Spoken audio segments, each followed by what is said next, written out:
Oh, man. NASL sound guy lives in my headphones. I apologize. I was all that emphasis and passion and motivation, and I just fucking killed it. So, Kane, how was your weekend? It was good. I was at Home Story Cup, so it was really busy, but it was a lot of fun. I'm super tired right now because I just got back about probably 4 or 5 hours ago. And I got in total this weekend probably like 10 hours of sleep. So Jesus, I'm pretty tired. Did you get in the pool? No, I didn't. No. No? Like, did the pool look appealing? Did you want to get in the pool?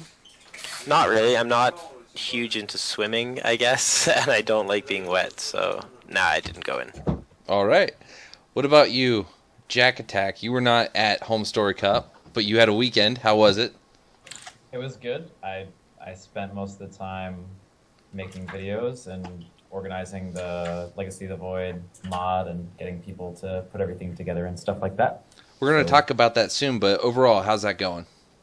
Awesome. Oh, it's so cool. We have like a lot of cool stuff to show everybody today, and just a lot of really talented modders, and like the models are nuts.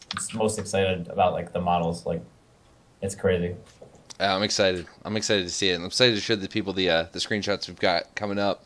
And by the way, Team Liquid totally submitted a thread. Don't know what happened. Feardragon has a great theory that I probably just hit preview and left it, which is probably true.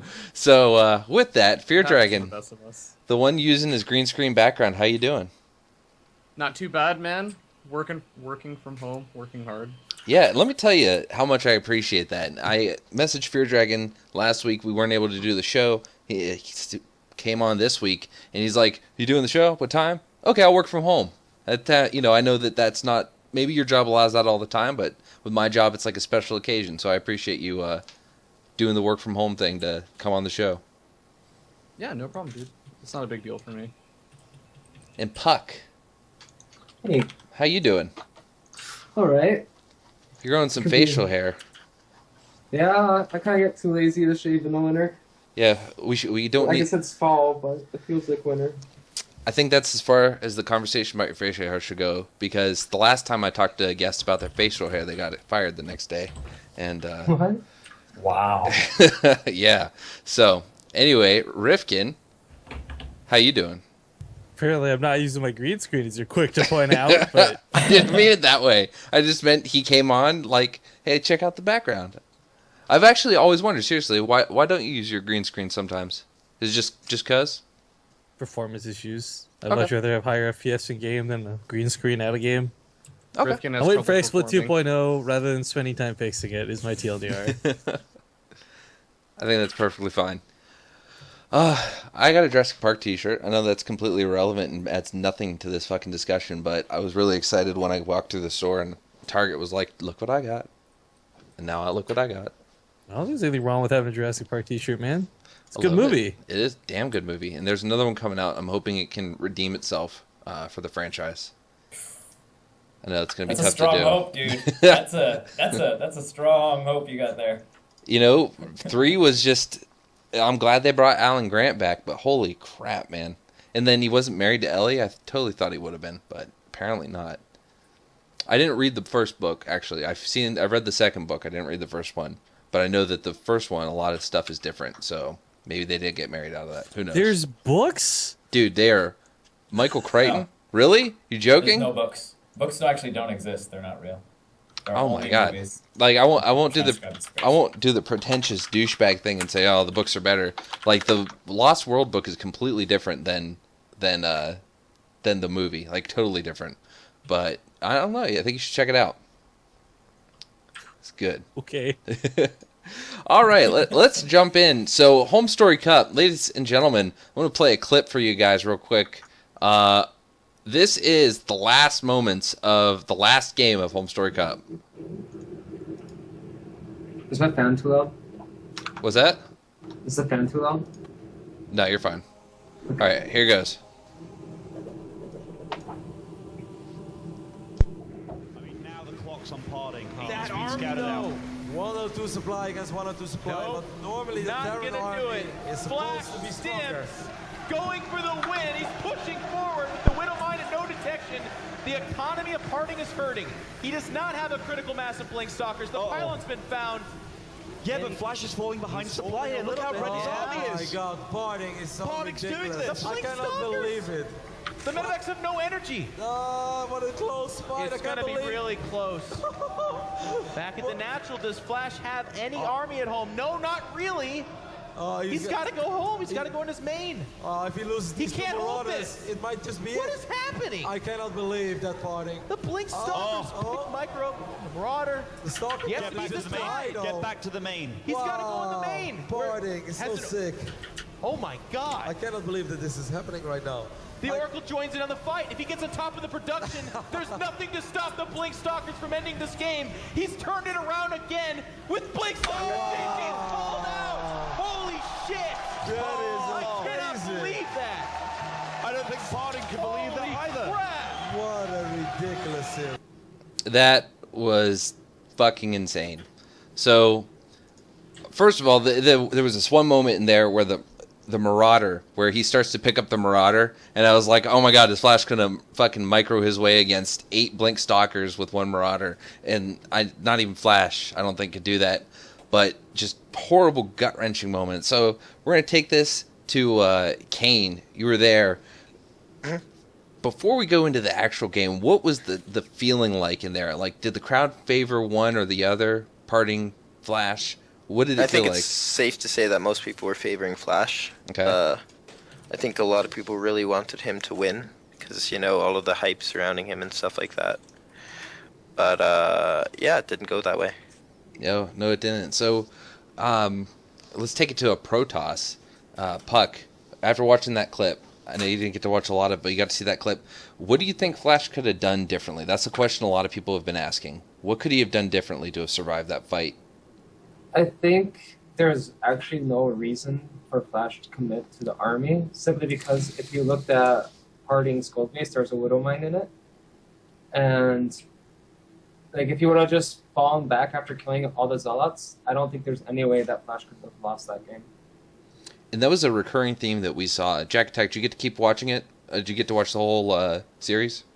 Actually, I didn't watch any Home Story Cup. I've been studying, researching, and working and making videos all weekend. What about you, That's- Rifkin? That's it. I definitely got the finals. I got a lot of instances on and off of like good old Kane here casting and stuff. Okay, But, so you saw the finals. Yeah, I don't know. There's so many instances where, like, it's so hard to criticize someone like Flash, right? But like, there was a lot of instances where you're like, man, like, he just took weird fights versus Parting, and Parting had like really weird, like, I wouldn't call it drunken boxing, but like his style going to the finals was like anything but standard, right? So Absolutely. And I thought it was really interesting. I thought that was the recurring theme with the series, was that Flash would not necessarily, he would overcommit, and Parting would, you know, with Parting's level of skill, use what little scrappy tactics he had left to either outright win the game or to make people. What was the game on merry-go-round where everyone thought Flash was going to win, and Parting's like, I don't know, he pulls his probes and holds off well enough that you think he still has a chance, or that Flash could completely throw the game if he didn't back off. Ravi, what'd you think?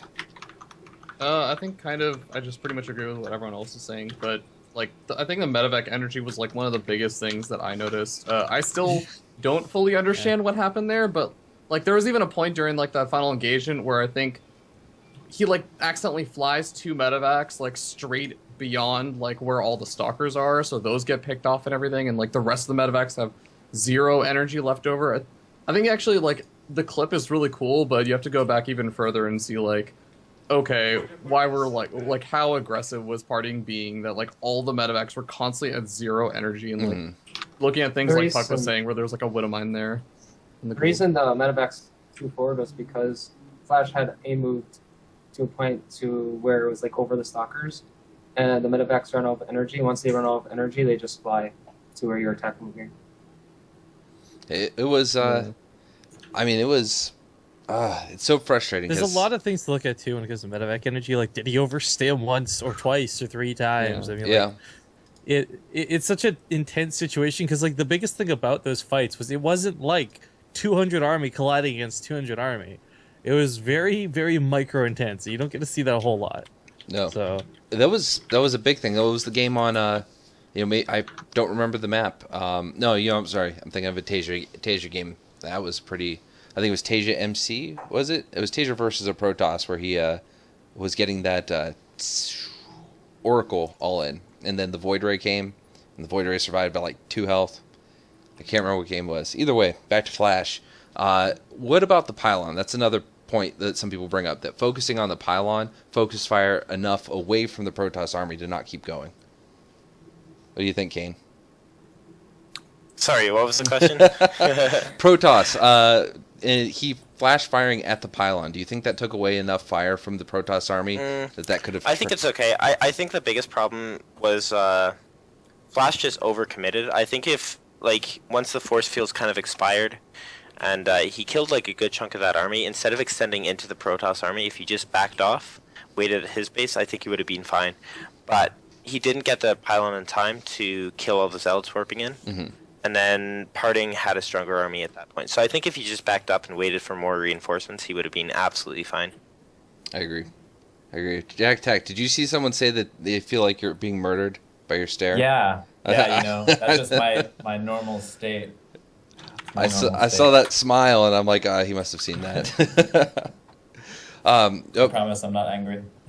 Overall, I think that the series was great, and I'm glad that it wasn't a stomp either way. I was worried that Flash was going to get aced after the first 2 games. I just didn't know what was going on, but I don't know. There's like a magic to Takes events. They always go to the ace match lately. I mean, we had Against the Odds just like last month.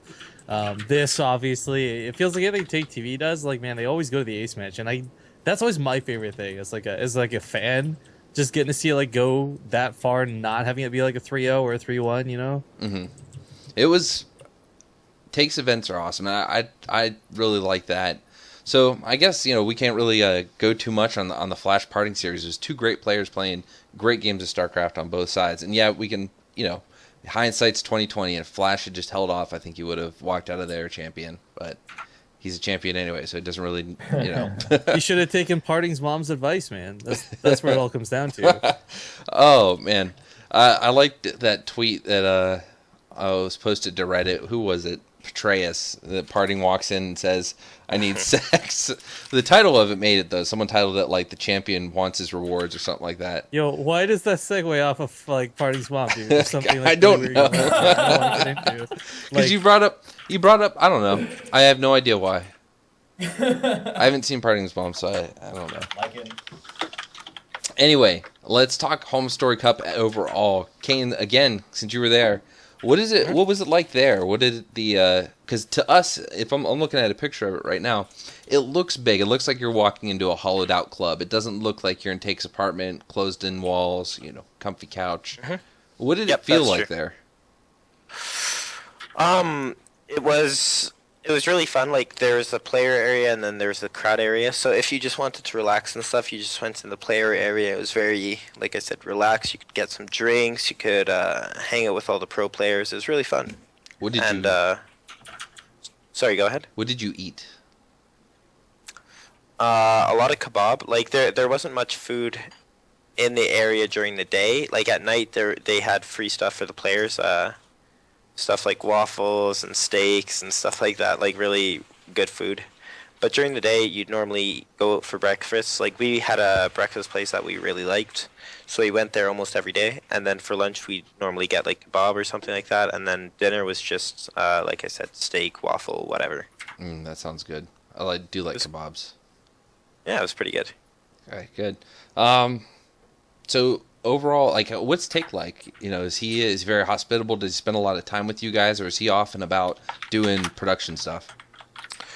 Take is actually a really cool guy. Like, he's so busy during the event, but when he can, he interacts with all the players and stuff. And even though he's stressed as fuck that weekend, like, understandably, he still tries to really interact and really show his personality and stuff like that. So he's my first impression, because I hadn't met him before, or I had, but I didn't get to know him that well, but he seems like a really, really genuine, nice guy. Good. That's always good to hear. I don't see him a lot. I don't know if that's because we don't see the German streams, and that's where he makes most of his appearances. We only see him at Home Story Cup. Graham, what was the tournament you did recently for Take? It's against the odds, but that's more Naruto than it was Take. Was it? It was just, I mean, it was Take TV, the organization, but not Take himself. Okay, so you didn't really get to, I guess. Have you worked with Take before? Acer Team Story Cup, that's about it. Okay. Oh, while we're talking about Take, I just posted in the chat, that's Take's Pimp This House, Pimp the House. It's his little Kickstarter. No, it's not even a Kickstarter, it's an Indiegogo. And it's him raising money. So he put down 300 grand of his own money, and he's doing the Indiegogo for 100 grand, and that's just going to kind of, help it out, kind of lessen the cost of what he's actually having to put into it. He said he had to go to the bank. He's taken out loans. He's put a lot of his own money into it. So if you like what he produces, you have a buck to give, I'm sure it'll be very appreciated and help it out. And I know that I want to see Home Story Cup continue on. Something that I always thought was weird was everyone's like, oh, Home Story Cup, the next one confirmed. But Ravi, do you ever get the feeling that there isn't going to be a next Home Story Cup? No. They always announce it like... Is this a trick question? No. I just want to know that I'm not the only one that's kind of like, I really don't see the purpose in announcing that. I like, on Reddit, I think everyone knew it was going to happen. I think that was just like one person seeing it at the end, and they thought it was cool. I kind of have a question for everyone, though. Like, on the whole Pimp the House thing, because this is really weirding me out, and maybe I have the wrong perception of how the rules work on Indiegogo, but he has the goal set of $100,000, and his milestones are between like 10 grand or whatever, like $100,000. And my understanding was that if you don't meet the maximum or whatever like the Indiegogo funding is, you still get the money, but they take a larger cut of it. Yeah, there's different types of campaigns you can run. Some I don't know the details because I've never used it, just from what friends have told me. So chances are, like, yeah, there's gonna be a bigger cut taken, but it's like probably like 15% versus 20% type thing. I guess it's still a lot of money, but not like, oh my god, 20% versus 50%. Why wouldn't you just set it to be like 20, like whatever, like 10,000 or something as a minimum, and then make the rest like stretch goals instead of? You got balls? I don't know. But I want to talk about this. I actually find this really funny, this whole Indiegogo campaign. I love Take TV, and like one of my favorite things about it is like the humor they have. And like, oh my god, if every second like commercial Take plays isn't like him dressed as like a homeless guy saying like turn off ad block, and then like he goes and talks about taking out like a $300,000 loan, I'm like, why? Like, okay. I'm like, I guess we've all got our strategies to try and get people to stop using ad block, but it's particularly funny, like not in a bad way or anything. It's just like you go from like him not being able to afford a Hearthstone deck with Trump to like $300,000 loan. It's quite a bit of a leap there. I get different impressions from a lot of different people when it comes to what I think they would be making, what they actually are making. I mean, 300 grand for, I imagine he's taking stuff in, whether it's from, people who come and show up or whether it's through, sponsorships. Does he actually, like, is his place a club? Like, I know he was at a bar, the last place. Did he actually have the functioning bar, and did he own that? Or was that just in his building? I think he just owns the place above the bar, doesn't he? For like where they usually are. Is that what you mean? Yeah, where the normal place was. I think it's just they live above. I don't think he owns the place underneath. Okay. Or if he does, I haven't heard anything about it. Because that's kind of one of the things I was wondering is if he actually uses it as a club when he's not using, doing esports stuff and, makes money that way. Just thought, all right, let's move on. Awkward turtle. BlizzCon. I didn't get to talk about this. I know people have talked about it, but I still think it's pretty fresh and pretty exciting. And I think most of us went to BlizzCon. PuCK and Kane. I think that you were the only two that weren't there. Yeah, I didn't go. The only two in the universe actually that weren't there. The only two. That's just the way it went. It was one hell of a BlizzCon. What in the first hour they announced so much crap. I am looking forward to Overwatch. I think that's going to be a pretty fun game. Did you get to demo it, guys?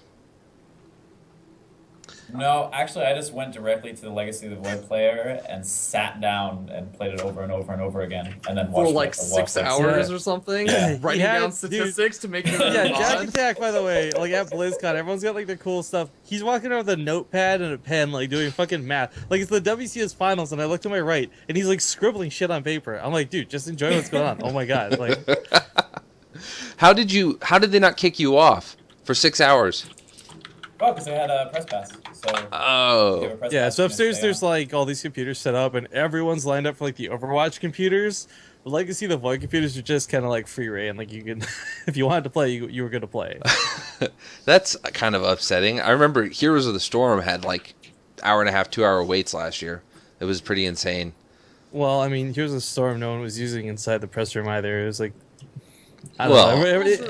Everything BlizzCon was so Overwatch gung ho. That was the new thing. It's not an expansion or like something like that's been out for a couple months. Like that was brand freaking. It's new, their so first everybody new was all IP over in it. 17 years. That's huge for Blizzard. People, company that's stuck to their guns and what they do well.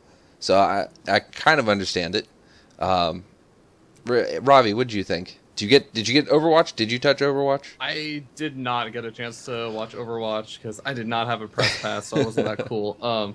But from what I see of it, it looks like a lot of fun, and I've only really heard positive things about it. Even from like TF2 diehards who really just like enjoy TF2 and they don't like any other FPS games, they like really enjoyed Overwatch.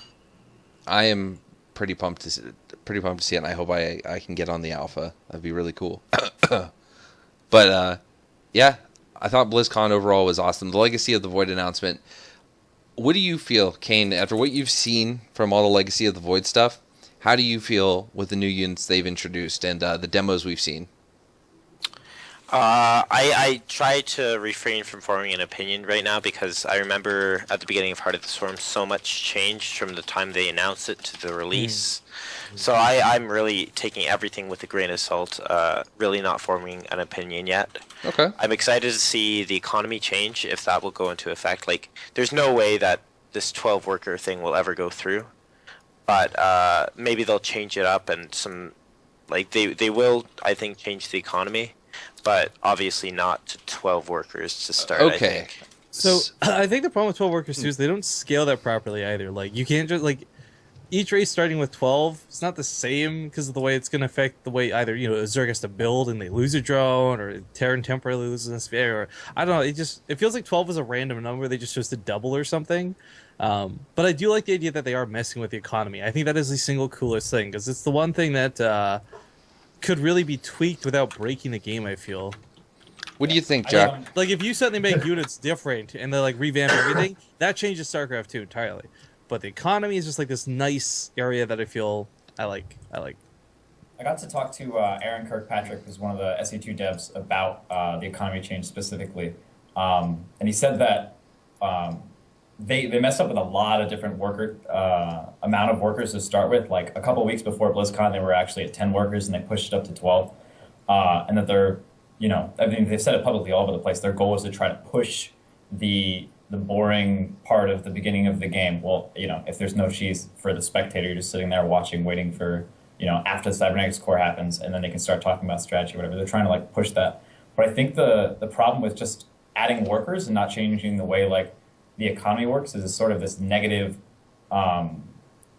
incentive where like you have to expand or you're going to mine out really quickly, as opposed to if you do expand, you're benefited more greatly from it. So I think like doing something like making the workers pair less easily so that the efficient saturation in a base is not 16 workers but 8 workers, and then you have this sort of okay, you can stay on 2 bases and you can continue to build workers and you can improve your economy that way, but you are rewarded more for taking expansion rather than like putting more pressure and more of like a clock on the player to expand something that they might have difficulty defending.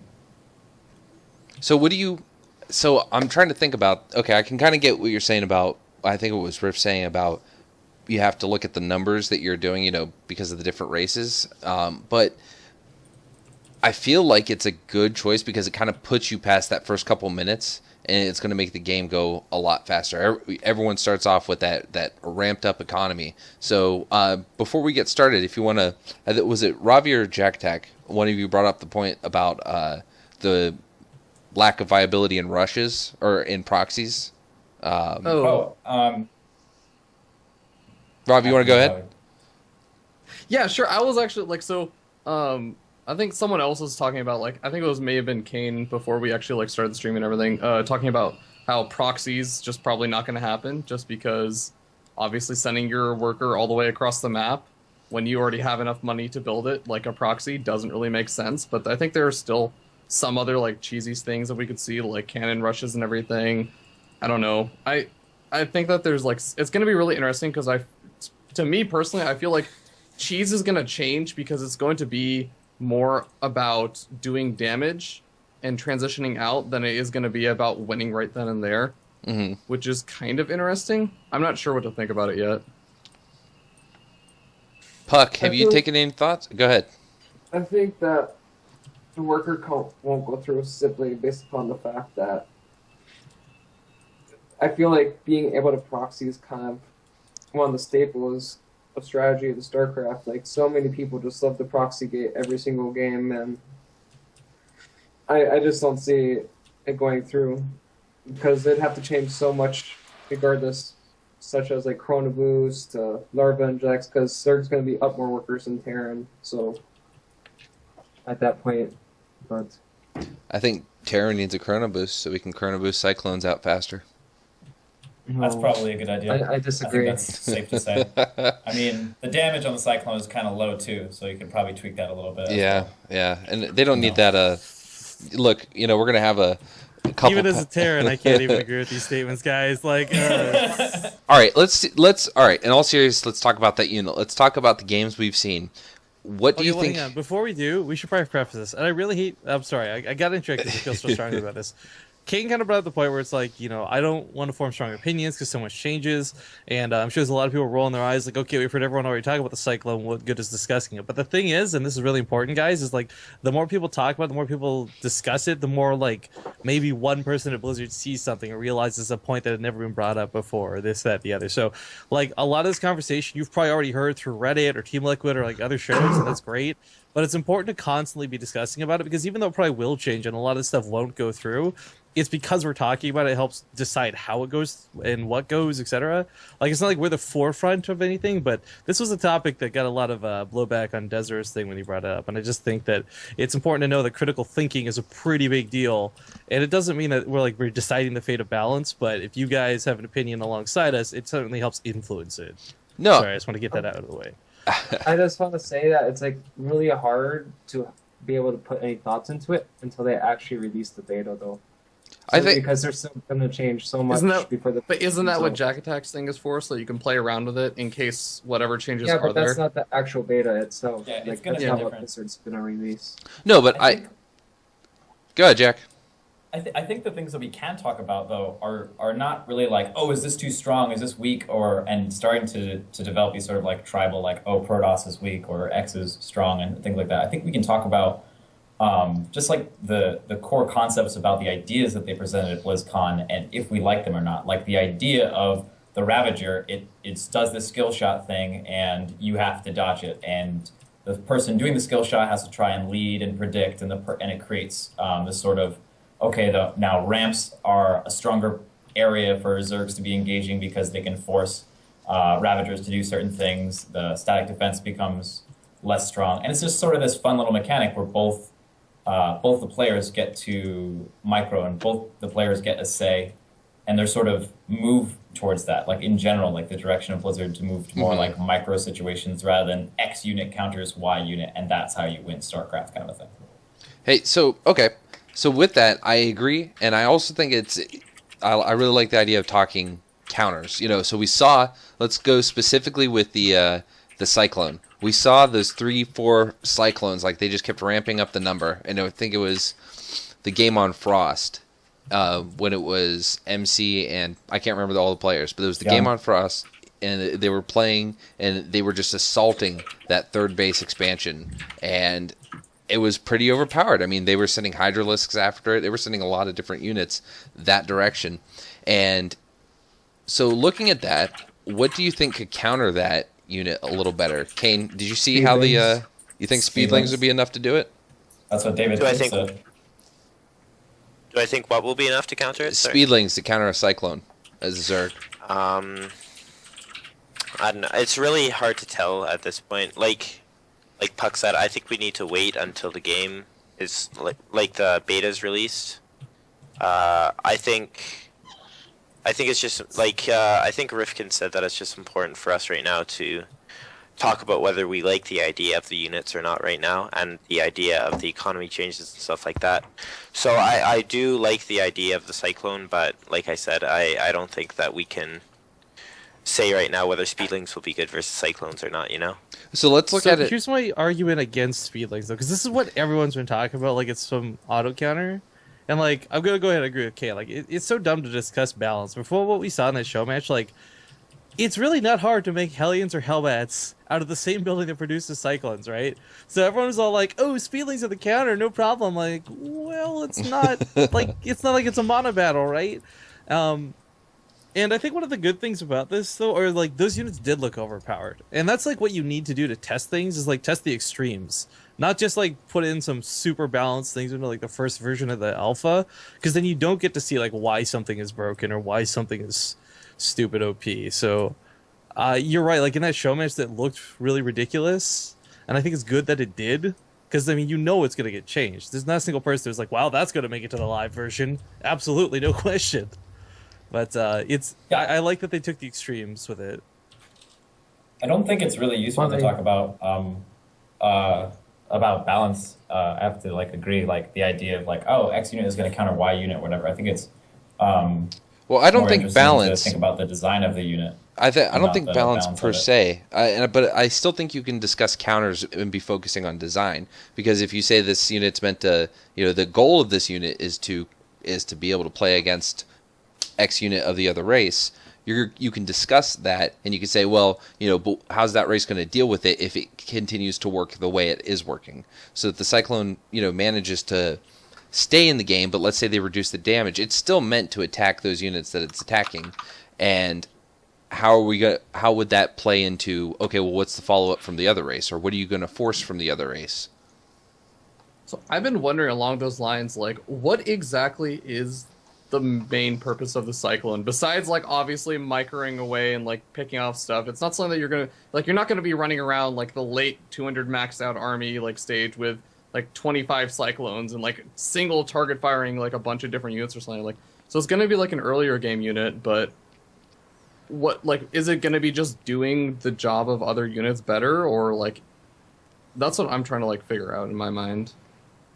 I think it's a meat shield for a small bioforce, especially against Protoss early gateway forces. That's my guess. Is it any better than Hellbat then? If it's acting as a meat shield? Yeah, I think so, because it's got a lot of high firepower and range. So they're going to want to focus it down because it's going to do a lot of damage. So it's going to just, they can't let that sit there and take out their stalkers or their mothership. I think it was designed to specifically maybe be for lurkers to outrange them, so Terran has something to deal with them efficiently. Maybe. See, I don't know about that though, because lurkers get that upgrade that make them have 9 range, so it's they match the Cyclone's max range too. Yeah, but they can always keep moving while attacking. Cyclone can move to the left. Oh, they can't. They can't attack. I mean, they showed it in the unit preview, the Cyclone dealing with the lurker. But what's weird to me is, statistically, the upgrade for the Cyclone gets it to 9 range, and the upgrade for the Lurker gets it to 9 range. So if they're both at the same range, then how would the Cyclone be able to, attack out of range? Does it have some sort of, leash range or something like that? Well, going back to, the whole, not discussing things before they're live, I mean, go back to, the Wings of Liberty beta preview. Reapers were meant to counter Immortals, right? None of this stuff is ever going to make sense until it makes the live version. Yeah. Oh, Reapers. Okay, well, I guess, if we're all opposed to that, we can move on to something a little different, but kind of along the same lines. And let's discuss the awesome work JaKaTaK has been doing. You're going to forgive the screen because it's not going to look too swell. But I'll post it in the yeah, post the link, and I'm going to try to get these as best centered as I can.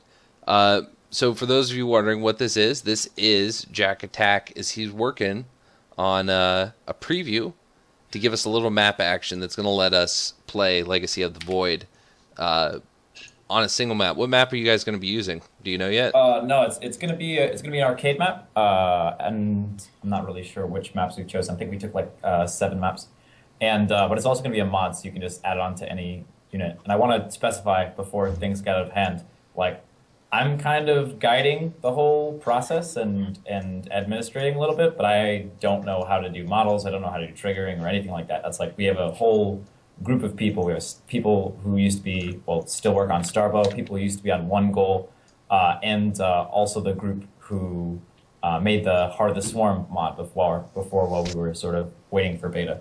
And it's just like something that's fun to play and represents like what people were playing at BlizzCon. So the people who didn't get to play at BlizzCon can play some more, or if you didn't get enough time to play, you can jump on and mess around with stuff and have a good time with it. And maybe the transition from like Legacy of the Void fan alpha to Legacy of the Void beta is a little bit easier than Heart of the Swarm, or maybe you just want to mix it up. But before we jump into the Cyclone, because I believe that's what's up right now.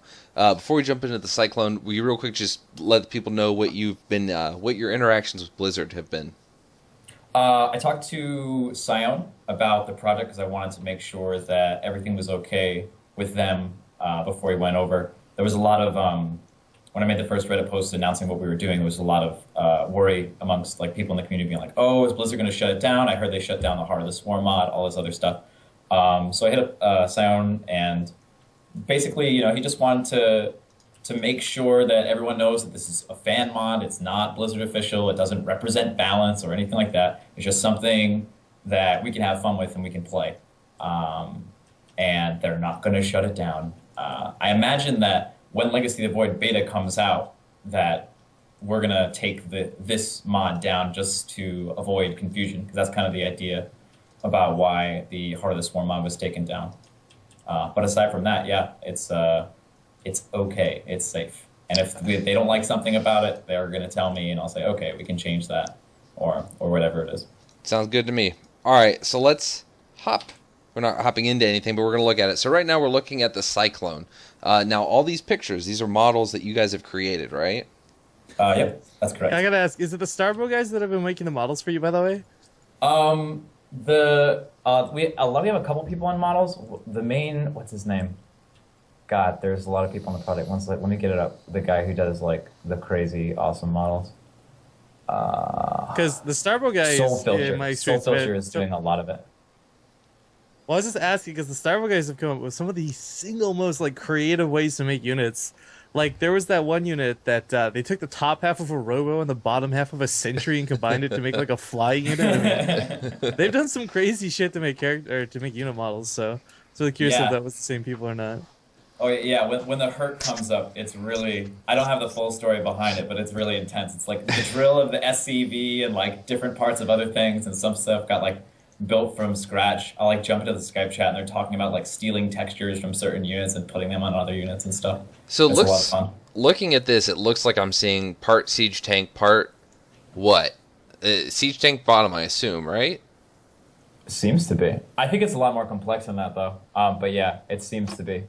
Okay. Like I said, I'm just sort of like guiding the whole experience, making sure people know about it and stuff like that. I'm not in the nitty-gritty details of how they're doing this stuff. They just said, we made a Herc. And I'm like, that is legit. That's a Herc. Well done. Here we go. Let's show everyone what it is. So have you seen this one in action yet? No, I have not. I have not play tested any of it yet. I don't think we're quite at that stage. All right. One of the concerns of certain people were like, oh, I just want it to function. I don't care if it looks good. We have people who are working on like triggering and data and like the logistics stuff. And we have people who are more specialists in making the models and making it look nice. So both of those things are happening simultaneously. Okay. I liked how this started off as like one guy wanted to make like a mod for the minerals, and like everyone kind of just, I don't know, became like a camp almost of like people who had like similar mind.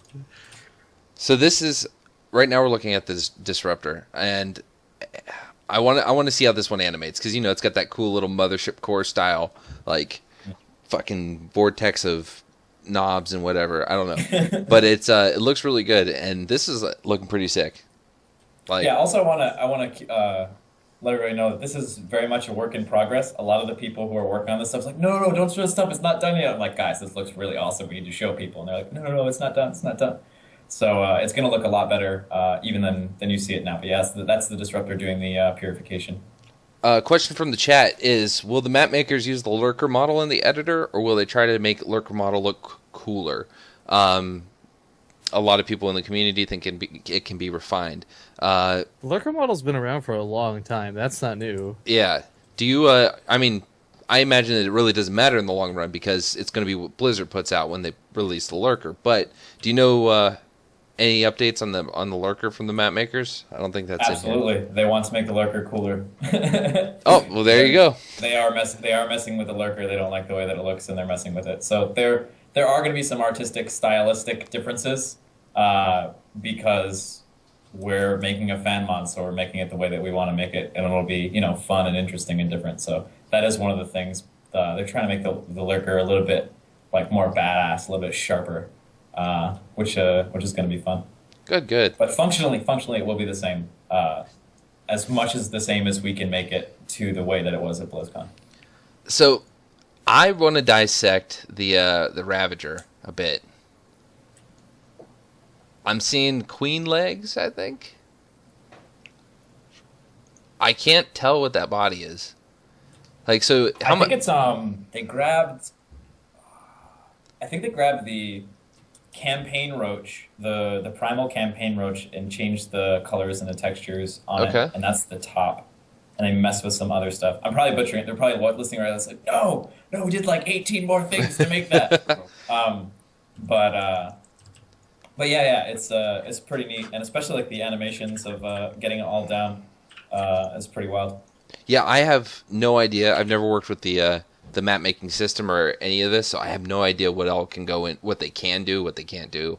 But I know that just how close these look is pretty damn awesome. And let's see, last image. The tank. So I mean that's pretty easy to. That's nothing. That's just a tank. It's a flying tank, a flying siege tank. Hey, actually, I got a question about that before we get too far into it. Because this kind of feels like this would be PuCK's forte. Like, PuCK, you're Mr. Colossus drop, right? Like, I mean, that's kind of like what I know you best at personally. Yeah. What do you think about this tank change? I mean, is that going to give you a run for your money? Is there a race change coming? Like, what are your thoughts on the whole tank drop thing? I'm not gonna lie, Terran looks like a lot of fun. As far as what I've seen from their idea of changing the game, but they did upgrade the Warp Prism as well. I wish they had released more of a I felt like the it's Legacy of the Void, and there's like the least amount of information coming up about Protoss in like the early preview. I still feel like they're gonna add another unit. I think it's gonna be the Reaver. Simply because why would they upgrade the Warp Prism? But like the Disruptor kind of serves that purpose, I thought, right? Yeah, it kind of does. I didn't really get to see much of the Disruptor though because Protoss died before they even could make them in the show matches. Yeah, and they cost 300 gas, so yeah. I'm excited for the drop micro. I think that's coming. Like they're heavily on that. See, I am too, because my most exciting, like, okay, there's a lot of parts about Protoss that are cool and all, but like I get the most hype when I'm watching people pick up and drop out of a Warp Prism. When I'm watching PuCK do this stupid Colossus micro or whatever you want to call it, like those are my most hype moments. So I'm glad that they tweaked the Warp Prism because that made me happy knowing like, yeah, those are my favorite moments of watching a Protoss. There's gonna be more of that. But I kind of hope at the same time, too, like, I don't know, like, I don't want to completely change the race, but if that becomes the focus, I've got no problem with that at the same time. I have a hard time believing that Terran's going to be able just to pick up siege tanks with no upgrade or without increasing decreasing the duration of the siege tank. Because that just seems fairly way too strong, because, like, you could literally just pick up a siege tank and just drop in some overpowered location and all the Zerglings or Banelings would die. Dude, what if you had like siege tank drops versus immortal drops? Who wins without hardened shield, right? Like, yeah, I would say immortal drop would be siege tank drop if it's just siege tank versus immortal drop by far. I think it's going to be really exciting. to see what goes on with drop play. And the reasons you're one of my favorite players when it comes to that, like one of the, when I found out your, Colossi drop and all that, because I wasn't around when you first came out with, doing that. Zilius is he won the beta tournament for BlizzCon, or not BlizzCon, but Brood War. He won the Brood War beta tournament, and the thing that he kept doing that was really awesome is he was doing Reaver drops. He was the guy to popularize that Reaver drop out of the beta, and he was actually my captain's roommate at MIT, and now he works for Riot and all that. But after I found that out from him, I was like, oh, that's so cool, and then I found out about you doing that. So I really want to see Protoss come in more with that. I get hyped every time I see someone pull out the Warp Prism and then a Colossus and go to drop it. And so I want to see that, but I think, can we discuss that change, since that's not too big of a change, is the range on the drop for Protoss? It will be, like, I'm not sure if you can actually just, like, drop, like, 5 more range, but, like, picking up for sure won't be a problem. That's kind of... Yeah, so that's, Yeah, I pick am up, under the it's not assumption drop. that you'll still drop underneath, like it's... Dropping is exactly the same. Picking up is from a little bit further away. Yeah. But it'll be I good think for protecting... The biggest thing is that you can, like, keep your Warp Prism probably in warp-in mode from further behind, and not have to, like, move it around constantly to try and pick up, like, things or units that are, like, way out in the front. Right? Yeah. Yeah, I guess it keeps it, like, a little bit safer further back away from the Vikings, or what have you. Now, what about... I think that sort of pairs with the change to Warpin, because you'll need to be a little bit more protective of your Warpins, because they take 200% damage and take 3 more seconds to Warpin. But what about using it in a way to kind of like act as a blink device for certain units? It's you pick it up, you can move it backwards a little bit, and then you just pick up, drop below, move the Warp Prism back. Yeah, I could see that, but at the same time, I don't really see Protoss having too many units that would do enough DPS for it to really matter. Mm-hmm. Like, the situation would be so rare simply because if you're going to do it, you have to do a ton of damage to make it viable versus Zerg, which you could be using your energy elsewhere on more important things. And versus Terran, it's like they literally have to be down to like no units for you to do efficient damage or to not lose the Warp Prism. But like, yeah, it's definitely possible that you could use it as like a blink for stalkers. But What it about, just wouldn't be that efficient. off the top of your head, any elevator plays you think that could play into in a different way than they already do? Yeah, it would make elevating. Oh my god, I can't even say the word. It would make it a lot easier for sure. But like, it's already something that can be done with no problem.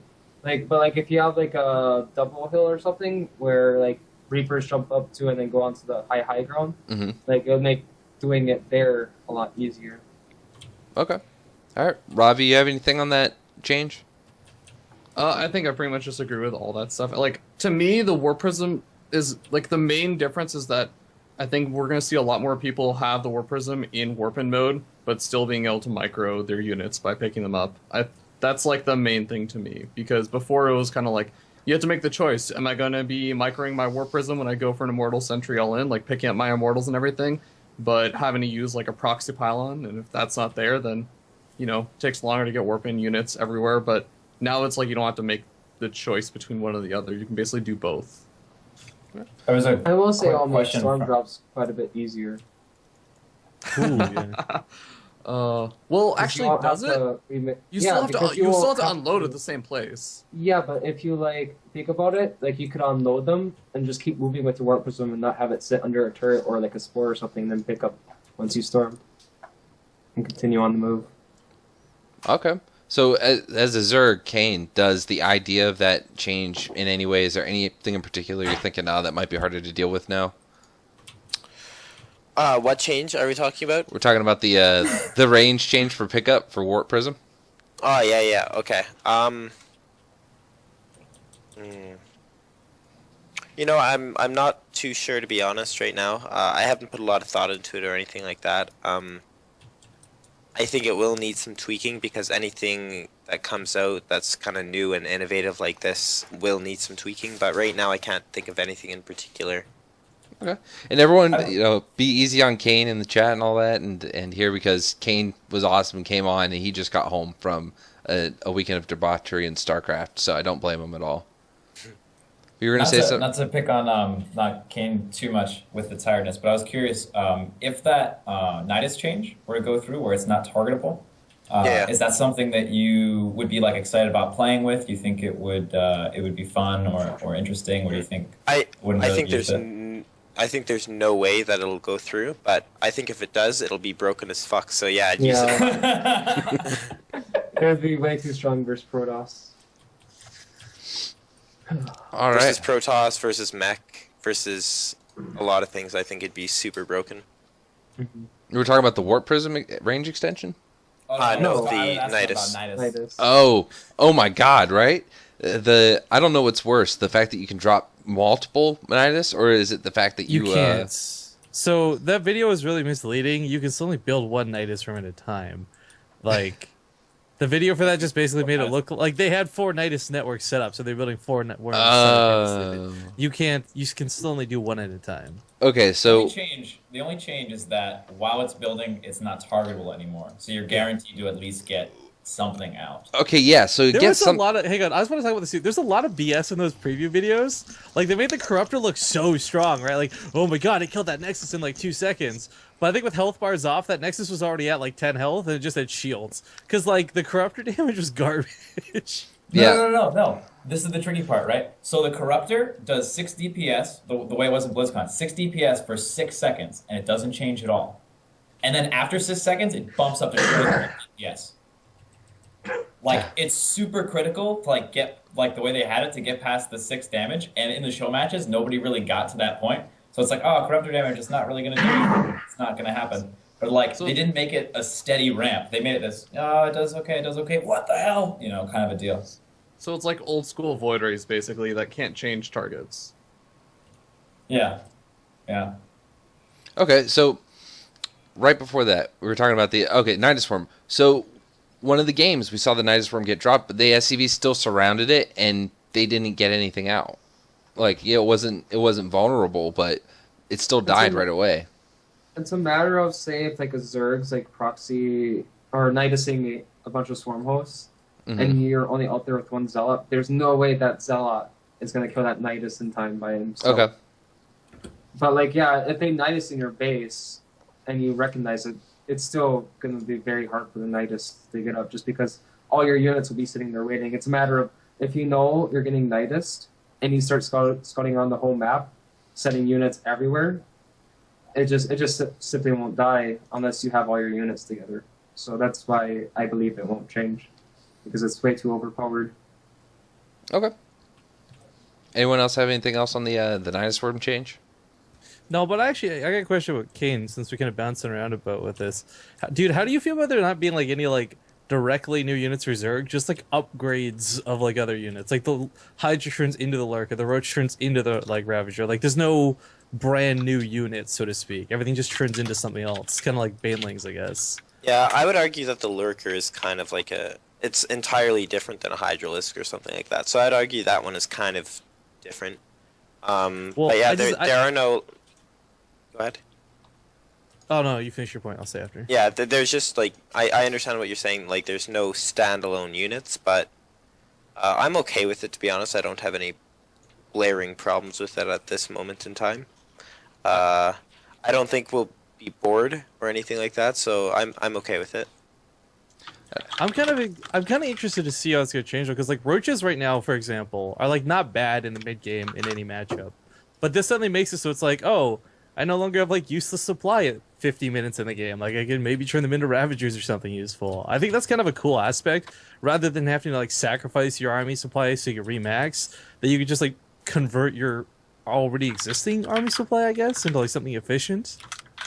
Yeah, and I mean, that is kind of a problem with Zerg. Like, if you get stuck on a shitty Roach Hydra army, like, maybe you can make a Ravager Lurker army or something, you know? Yeah. But, yeah, I think it'll be quite interesting. I think it'll be really interesting in general to see how all of this new shit kind of plays out, you know?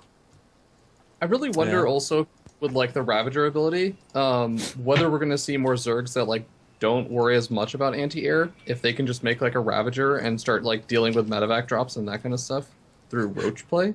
Oh, it's really, really hard to hit stuff. At least the way they had it now. Like, Yeah, but I mean, it's we don't really know. hard to hit stuff with a We don't know Ravager. where it's gonna be, right? Like for all we know, they could make it like 2-shot on medevac, so you don't actually have to get that many hits off. Like balance-wise aside, like it's an interesting thought to think like this could be an alternative way to deal with medevac drops and stick around on Roach tech Let me rather tell than you, going to like first off, it's Hydras and not. stuff. It's not, because you'll friendly fire the fuck out of your drones. I did that Oh, at yeah. BlizzCon. Like, Oh, yeah. actually, that's a real question. Kane, how do you feel to have to finally deal with the pain of friendly fire, man? Welcome to everybody else in StarCraft 2. I mean, it'll be okay. It just introduces more micro, right? So it'll be fine. It blows my mind, by the way, that like banlings don't friendly fire, but that thing does. Like, I guess it takes going to space and back to turn something into friendly fire. Yeah. Sorry, one Sorry, second. like it, by the way, kind of like super off topic. No, how do you unmod someone? / unmod. Yeah. / unmod. Oh, is there some chat drama? No, it's just Is someone abusing their power? someone pointed something out to me, and I fucking I thought they meant mod them, like mod them as in make them mod, and I was like, because the Yo, person. everyone better type /sub only and like ban everybody real quick. Slow 150 and stuff like that. Quick, before you lose your powers. Man.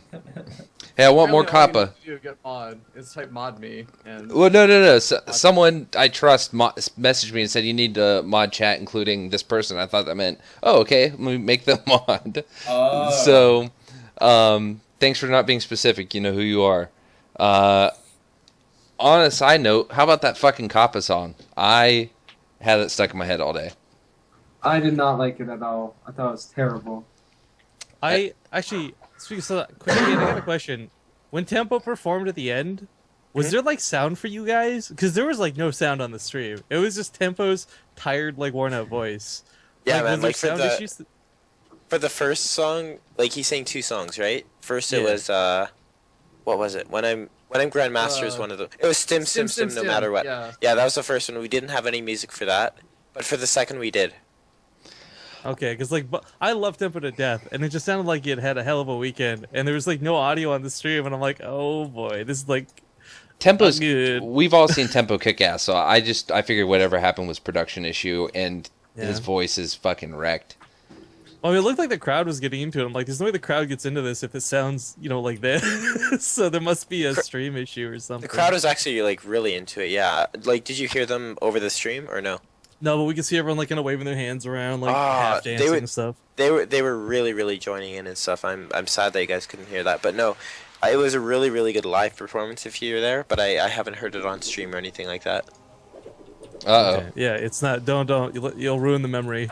Don't listen to it on stream. No, also, so like the first song kind of had a lot of problems, Thank but you, like but I'm by not the done end, yet. like toward the second half my of next like song, when I I'm prepare- Grandmaster, I think it was actually like a pretty good. Like despite the fact that there was no music actually playing in the background for the stream, it was still like a really good performance. Dude, who's unloading a car backwards right now? That's your mom. Oh, it's your mom backing up. Like seriously, what is that? I live next to a construction site. That's why I'm like muting my mic between every single time I say something. It's for loading and unloading only, Feardragon, don't you know? Like Jesus. No, this is like the best location. If someone's aspiring to be a commentator, move directly across the street from a construction site that has been going on for about 8 months. And I think I like talked to one of the construction workers. Is like, yeah, we're gonna be doing this for like another year. I'm like, I picked a great place to move. What are they building? They're building like Dreams. like a 9. Centers. Yes, they're building They're building like a 9-story apartment building or something. Because I live in the city. So, guys, Hey, sorry. when you cut off, I was really hoping you were gonna say like a nidus worm. Like I don't know why, but like that's Yeah, what I that was can't. I coming. actually can't stop it or anything. It's just like invulnerable until it's finished. So. That's never mind. In my mind, it's funny. What I was just never mind. Anyway, so we're, on that note, we're gonna take a break. When we go on a break, I'm actually gonna play a song of my own. Since this is a musical weekend full of fun, it's extremely inappropriate, and if I don't catch it, you'll hear some really bad jokes at the end. But I used to do stand-up comedy before we did StarCraft, and so you'll get to see a little bit of that. With that, we're going to go on a quick break. We'll take 5 minutes or so, and then we'll come back and we'll wrap this thing up with some more questions. If you have questions, please post them in the thread. Linking the thread right now. Posted right there. Let us know how we're doing. Let us know what you like. Let us know what you don't like. And that is it, guys. We will be back in 5 minutes.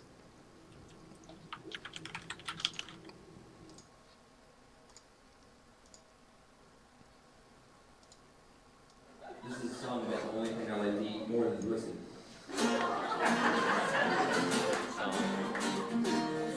There's a magical place where unicorns are real, and fairies live in the trees where a clown is king, a burger is mayor, and Coca-Cola flows through the street. It's McDonald land, and in McDonald land, all the unicorns are harvested for the sweet meat they produce. And the berries are hung and their throats are slit from the berry barbecue blood juice. And the meat is blessed by a magical man and spills in both of his hands. Enchanting his burgers from Ronald McDonald land. Oh, McRib, I love you. Oh, McRib, I'd rather eat you than screw. You get your sauce all over my face, but I know you still respect me. Oh, McRib.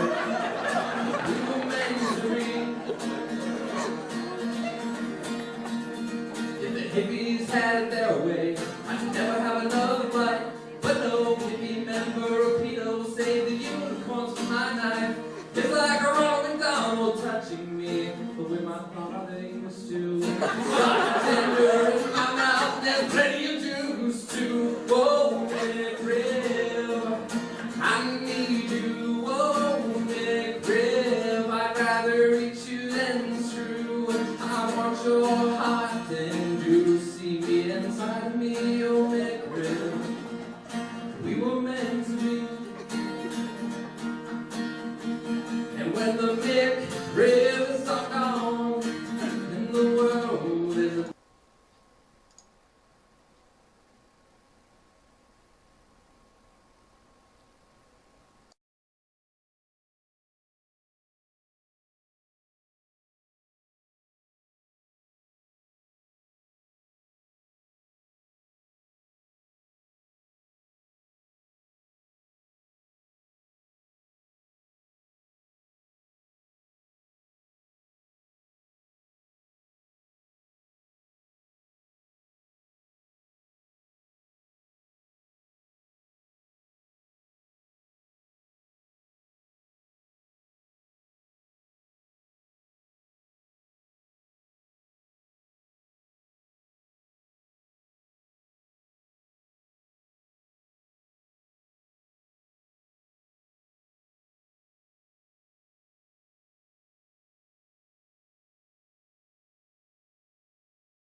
And we are back. I didn't type ready, man. I apologize. Oh, man. Nobody else sees PuCK's camera. I think PuCK's camera's awesome. I don't see. It's a red I don't see the Yoshi. difference. No, that's PuCK PuCK. always does weird things, man. Oh. I did a show match and he completely like ducked out of his camera for like the entire game. It was like I don't remember who he was fighting, Jim Rising or some shit. And like game 1 is just like an empty chair of PuCK, and he's actually playing like I don't know, crouched over like this or something under his desk. Like That threw me off so much. Like my momentum was completely gone for the next 2 games. I know, I was like, what the hell are you doing? Like trying to cast, like looking at that too is like weird as hell. You're like, is he okay? Like where did he go? I hope you guys don't feel like I'm being rude, but I have my dog on my lap right now. No worries. You have your dog on your lap is incredibly rude. The furriness. What's your makes dog's me name? Dexter. offended. Nice. Isn't he the cutest motherfucker in the world? Well, we can totally see him, so Well, open up the stream. Or if you It'd be wait, cuter if you hold- actually could predict StarCraft results. hold on. First of all, we'll get to that Feardragon. Second of all, great time to plug. If you happen to be a subscriber and you type in like and Dex, you get fucking Dexter dressed up as a Marine. Check that shit out. that's definitely what that looks like. Dude, all right, you know it's hard to convey in a goddamn small little, you know, and I don't want to do the like cliche. I'm gonna just put him in the fucking, let me put him in the helmet like that cat. No, Dex is his own person. That's all I have to say about that. Anyway, awkward turtle transition. Where is PuCK? I'm right He's here. there. Oh, so What? PuCK is there. There's nothing. Yeah. Of course. Yeah. He played Heroes of the Storm, right? He got like Can't you polymorph see to me? it. Right wing. You've He's right there. you've been He's in his- polymorphed. He's sitting in his chair. I don't. Someone got the Yoshi glyph, and now you've been polymorphed into Yoshi. Hey, man. Little World of Warcraft reference right there. All right, let's sidetrack from StarCraft for a second. Who here plays World of Warcraft? Never heard of it. What is that? Bullshit, Don't Riff. Don't Is even that know new what Riot is. game coming out? Yeah, I know you've been going through the woes of trying to get logged on like I have. I have no idea what World of Warcraft You- is, man. You Like- bastard! What are you doing? Wow. No, I actually don't blame him at all because you log out No and then shame. you'll never get back into it. Yeah, I've been loving my 5K queues over the last 3 days. Good times. Fuck me. Yeah, I queue up, set 5 in the morning, get home by 5 at night, and I'm finally in. Yeah, so StarCraft 2, Copa America. Did anyone get a chance to watch Copa America? Watched a little. Yeah? I tried to. So what'd you guys think? Did you guys get to see the finals? I didn't. I didn't get to see it. So did anyone get to see the HuCK major final? No? I watched. I literally like, tried to, but it was literally just. It's like a downloading 5-hour minutes finals. Like 6 times. Yeah. I heard there were a lot of pauses. Yeah, and when they weren't paused, there was like HuCK trying to do basic Stalker micro versus Marines. Oh look, he lost like 3 or 4 because there was a lag spike, and he like regular moved the Stalkers into the Marines, and like it was pretty bad. So, I mean, I haven't heard any complaints, but I haven't been monitoring Twitter when it came to that. So I haven't heard any complaints because nobody cared. Honestly, It was going on during Home Story Cup, so it was like, exactly. Yeah. Like yeah, as much as I love Major and HuCK, that's not the most dynamic matchup of all time. Like that's not like, oh my god, I must see this matchup of the century, right? Like, Riff, ask Zombie if she wants to come in and talk. To see her in chat. why don't you ask her? It's your Because show. you have the contact, and I am sitting here doing production. You literally ask her right now yourself. She's in chat, as you said. Zombie, Like, if you want, PM me on Skype, and I'll bring you on. There, asked, done. Well done. That was good. Wow. So I'm sorry, for whatever reason, the Yoshi is really distracting to me. Yeah, I feel definitely this show could use more people on it. Like I was Yeah. just thinking to myself, like 6 people is not Ow! enough. I mean, Well, what's better than 6 though? 7. There we go. or 3, 4. You got a little more beard than I realized, PuCK. Yeah. Yeah, I couldn't notice. It was kind of dark, and the angle you're at, you got the light behind you. I just can't believe you're prejudiced against Yoshis. I'm not prejudiced against Yoshi. It sounded like you were a little bit. I mean, prejudiced. I'm a little maybe like subconscious. It's just kind of there. You're just not comfortable with it yet. You just need a little bit of got a little bit of work to go. You know? I think what I like Blue Yoshi. I'm preferential to Blue Yoshi. It's pretty rude of you to say on stream. That could end your career, man. Right? I know. This racist anti-Red Yoshi remarks. Dunzo, ripping pepperoni. All right, so questions that came up while we were on break. If Home Story Cup final was Tasia versus Parting, who would win? JaKaTaK, what do you think? Tasia would win. Tasia, do you think it would be a definitive, like he'd win 3-4? He would win 4-0. No, Parting would still win. Yeah. He's crazy. Defend that. I don't need to. Parting would win. There you go. Parting Defend would it. win. He's the An boss. excellent defense. Actually, I concede to that argument. I take the Fox News approach to things where I just say it louder until you agree with me.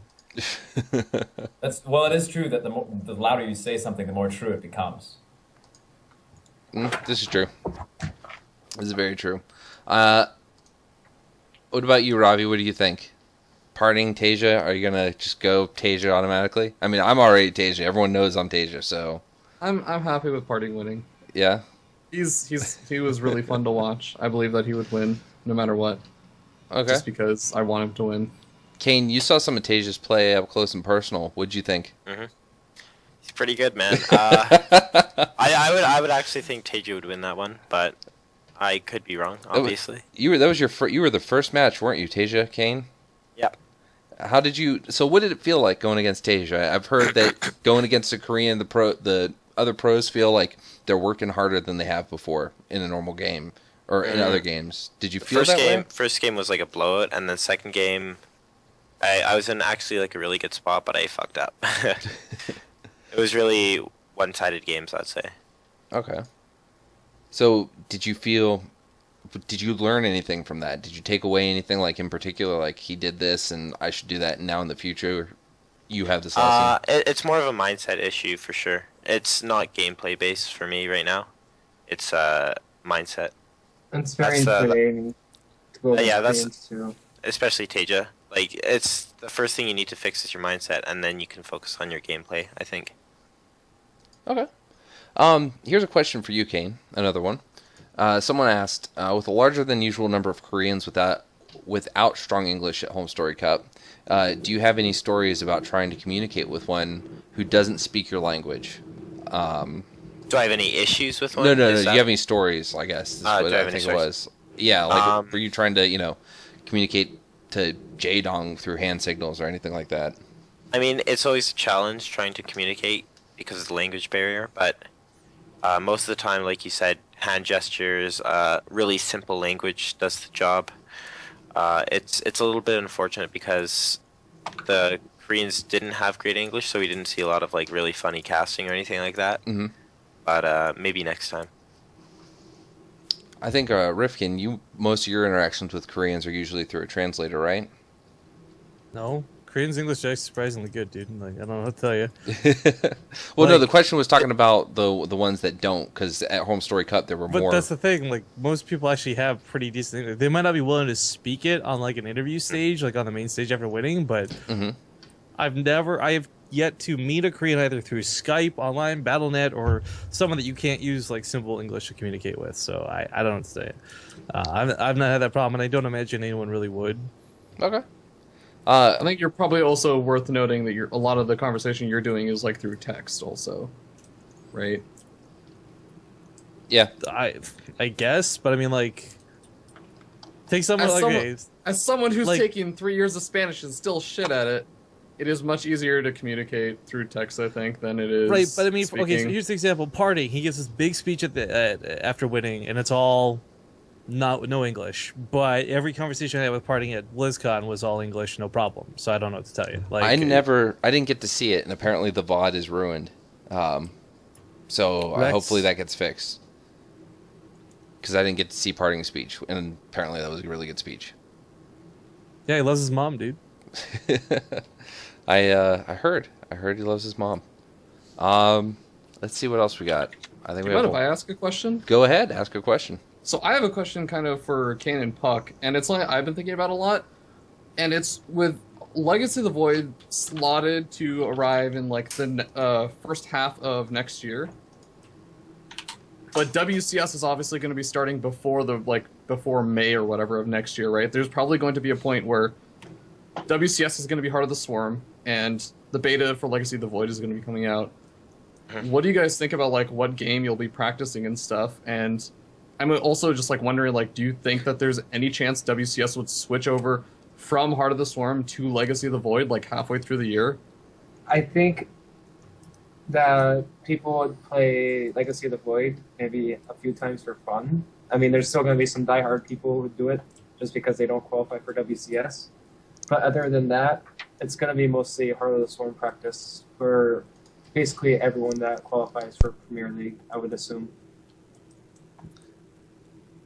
Yeah, everybody that's a pro gamer will continue to play Heart of the Swarm.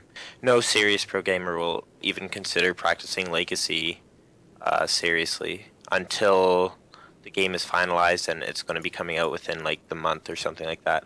But Heart of the Swarm will be WCS. I don't think it'll switch over in the middle of the season. I'd be extremely shocked and a little bit sad if that were to happen. Yeah, I think there's like no chance that it switches over halfway through. I also don't think Legacy is going to be a live release by the time like for that to be a problem.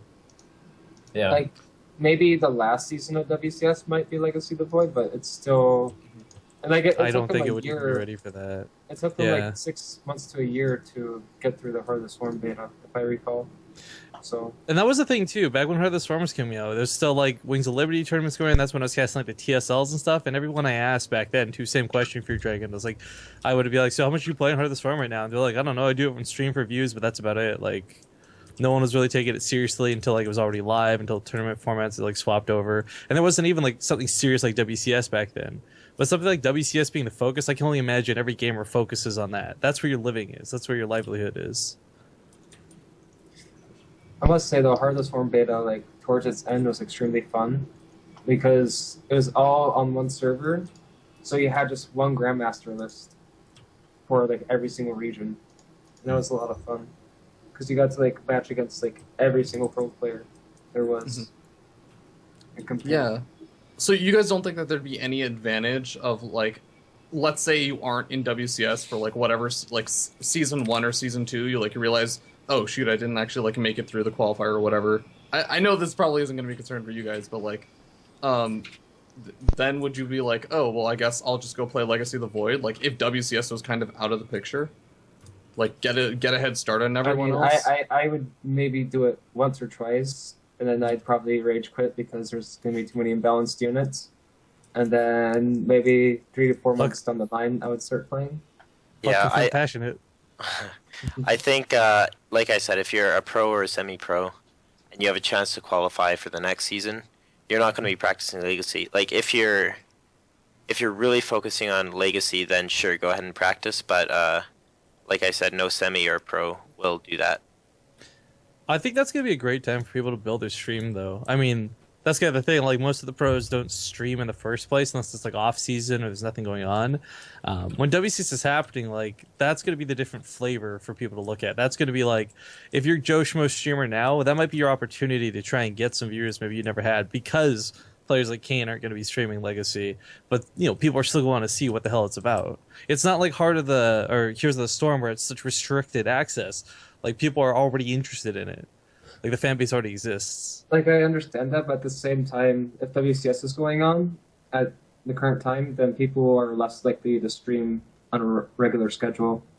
So you're just going to have all these random viewers not having someone to go to every day, and then they're just going to probably go to Winter eventually.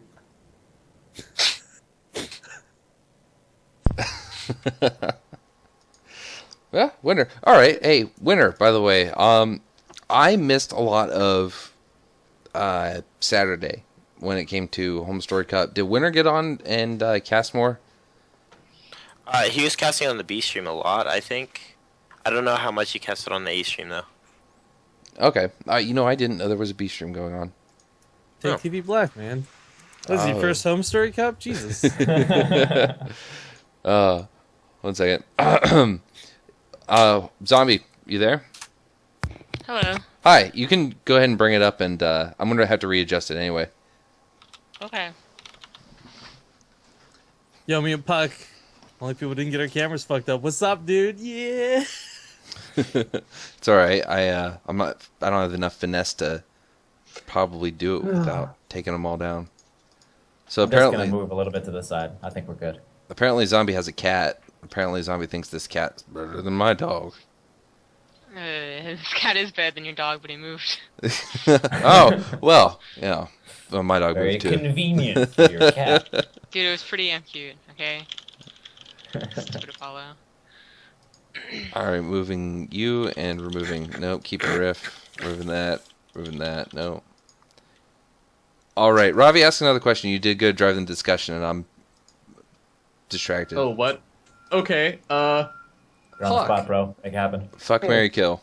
How do you feel about the disruptor? And something that I've been thinking about at my like low level like gold platinum league.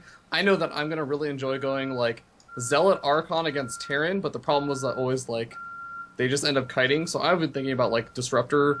You can just like run it through past your Zealots and Archons, and they move really fast and are invulnerable. So like use that kind of like as a replacement for Storm or something.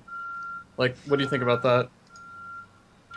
I mean, That's it's my hard to on-the-spot say what the disruptor is actually going to do still, so I'm not entirely sure. But, I mean, I could see it being used to... I could see that, but I feel like it's going to be more of used for harass purposes. So basically, just like mineral probes and lines stuff. and, yeah. Yeah. Because it would be a fairly easy unit to dodge, because you'd see it coming and you just dim away. Because I don't know how fast the disruptor is really going to be. It's really fast. It definitely goes faster than Stalkers. Zombie Is Grub it? and I played a game, and that was fun. Yeah, Where- we did. Yeah. The But, speed like, is 3.75, so it's the same as an Oracle before it got the buff to Oh, 4. wow. So that when So, it's yeah, going to probably. charge, when it's not, it's I'll probably get nerfed, 2.75. I can't wait for it to get an unnecessary speed buff 3 months after launch. You need to bring it up to at least 5. I wonder how not much catching they're the going speedlings to on creatures. We need about 4 months of people not being able to handle it. I have a question just for anyone. I don't know if you've thought about this at all. But I don't think we've had, correct me if I'm wrong, I don't think we've had any sort of immortality mechanics in StarCraft yet. But the idea of like, for a certain period of time, something will be like impossible to deal damage to at all. Like, how do you think that is going to affect the game? Do you think that makes for a more fun game, a more fun mechanic, or do you think it's sort of boring? It's like force fields, right? Force fields, Like- yeah. Oh, force Yeah. fields are immortal. Yeah. And No, those are mortals not are immortal. not long. No, immortals are not immortal. That's the trick. What's Sometimes they are. the Ravager? That new Warp Prism, bro. Now, isn't the Ravager going to be able to take out the force field? No, Yes. roaches will be able to. Yeah, No. the Ravager. Ravager. Oh, is it the Ravager? Yep. Yeah, you had to change the Yeah. Roach into a Ravager before it could break force fields. They had to use a special Oh. ability. It's like morphing from like Zerglings to Banelings. You're gonna morph roaches Yeah, yeah. into. Oh. Oh. Yeah. Okay. What does that look like? I didn't get to see it. Does it look cool? Like a bigger, more angry roach. No. It's The a bigger, fatter Fireballs? failing egg. no, the egg. Yeah, that's it. Oh, the egg? It just looks like a It's like a big like a cocoon. larva egg. Like actually like that you like Yeah. from the hatchery. did. It doesn't look like a cocoon like the baneling. Okay. All right. I was I curious. imagine it's pretty low on the priority list, but it'd be pretty cool if they did something fancy with it. Yeah, something unique, Mm. pretty. Mm. You know, pretty Zerg standards, which is gruesome. All right. Let's see if we have any new questions while we're. Wait, I wanted to Feardragon, did you ever bring up like your point about the infestor buff? I don't What was know, my I wasn't point here about for the first Infestor half. buff? Okay, well, you brought up like a new mechanic, like having something immortal, and we brought up force fields, which are kind of the same thing, but we never had like a unit that was immortal. But the infestor now is a buff that literally like adds attack or whatever to your units. And I didn't really think about it. I just thought about like how you could use it in like the game or whatever. But Feardragon actually brought up, I thought it was a good point when we were at BlizzCon. if you want to repeat it, and if not, you can just be like, "Shut up, zombie grub." It's fine. I'm not gonna say shut up, zombie grub, but can you remind me what That'd the be hell really my rude. ingenious God. thought was? Okay, so like he was pretty much bringing up the fact that like StarCraft has never been about buff and debuffs. That's always been like a Warcraft thing. So it, like it's not like it's kind of maybe nitpicky. I don't know. I want to get your thoughts on it. Like, do you think it's a good addition as a mechanic? Because it is the first buff. Yeah. So to like reiterate kind of what she's saying is the idea is that like Blizzard has put in a lot of time and effort into like doing especially in Wings of Liberty. They really heavily emphasize. Ignore the beeping in the background. They really heavily emphasize the idea of like everything that we're gonna do should have like a very implicit visual effect. Like you should be able to tell like, okay, there's a storm over there. Don't stand in the storm. It looks like it's gonna kill you. It is. All that kind of stuff. But like the infestor buff of like you cast this on your creatures and now these creatures have +5 attack. That's like such a weird thing. I don't know exactly how good of an indication like the visual effect is. And it's one of those, it's the introduction of, to me, the first like non-intuitive visual effect for a thing. It reminds me more of like the Warcraft 3 like auras, where it's like, what does this aura mean? Or like, Diablo, like, what does this aura mean? I don't know, like, go look it up. I think that's one of the really, they mentioned it in the multiplayer panel, but the idea I think is really cool for players and for spectators to make displays of skill in StarCraft and just in general, the action in StarCraft, a very visual thing where it's like, oh wow, this person's doing something really cool, and I don't have to have played the game for 5 years to know that this is a cool thing, you know? Mm-hmm. So wait, do you think that adds to that or takes away from that? I think it adds to it to have the visual. Wait, the effects to buff. it. Do you think the buff actually shows it visual? Yeah, it does. You can see it. Really? I mean, like it's like an orange maybe they need to make it brighter and mess with it, but you can't see it in the links. And there's is there a projectile that goes out? I can't actually remember. But I do remember the links having little about that stuff on them. Scarlet actually brought something up about that on Remax, which I thought was hilarious. I didn't ever consider it, but Infested Terrans plus that are going to be so messy. Because Infested Terrans back in Wings of Liberty, they were so strong because they got upgrade benefits, and they removed them. And not only do you get like upgrade benefits, but you get like +2 on top of it. Like, that's going to be a pretty insanely strong combo. Oh, we tested it at 5. Yeah, at I 5. hope it does. 5 is pretty nuts. Yeah, we tested on a lot of stuff, right, Rifkin? Like, we tested on like drones and broodlings. Yeah. Yeah, like everything literally gets that buff. It's like just not air at the moment, but I mean, like, still 5 is a lot. 5 is too much, in my opinion.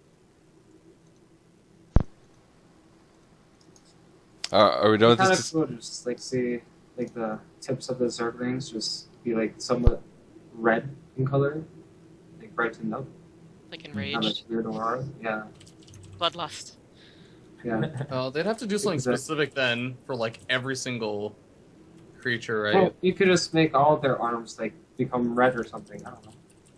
It doesn't have Or to you be could just something do it. You specific. could do it with a team color and just make like their whatever they use to attack, like a stronger, like brighter, glowy thing or something like that. How are you doing it in the mod, JaKaTaK? That's an excellent question. We're doing it with difficulty. I don't know. I don't have a good answer to your wonderful We question. forgot about that buff. Say no, it's in there, but I haven't looked at it personally yet. Did you guys see the profile on Scarlet? I That saw was- that it was posted. Any of you guys get to read it? No. No? No. Just whatever no. the Did you? Redditors highlighted on Reddit. I didn't, but I met the guy who wrote it. If it's the right guy I'm thinking of, he was at the Red Bull event in DC, Yeah. and he was a pretty nice guy. So I've read the reviews, like I do, like most people who go to Reddit. I went to the comments to see So what wait, people did were you bring saying. up a topic that you didn't know anything about that none of us know anything It happens. about? Like, It happens. congratulations, Like Girl, best show ever. It's just like inside the game. Oh, It's fine. Rifkin, I love your honesty. It's so good. I say it with love. I look. Yeah. All right, let's can't look. You're right. Next topic is. I went to Reddit. I went to the front page to see what else we could talk about, and I brought up a topic. Yes, I had not yet fully read it to understand the article. I just wanted to know if anyone here could, and we would have gone with a discussion of it. I apologize. I have fucked up and seen. It's okay. You're in a safe space. Oh, man. Destiny 2 planning underway. What?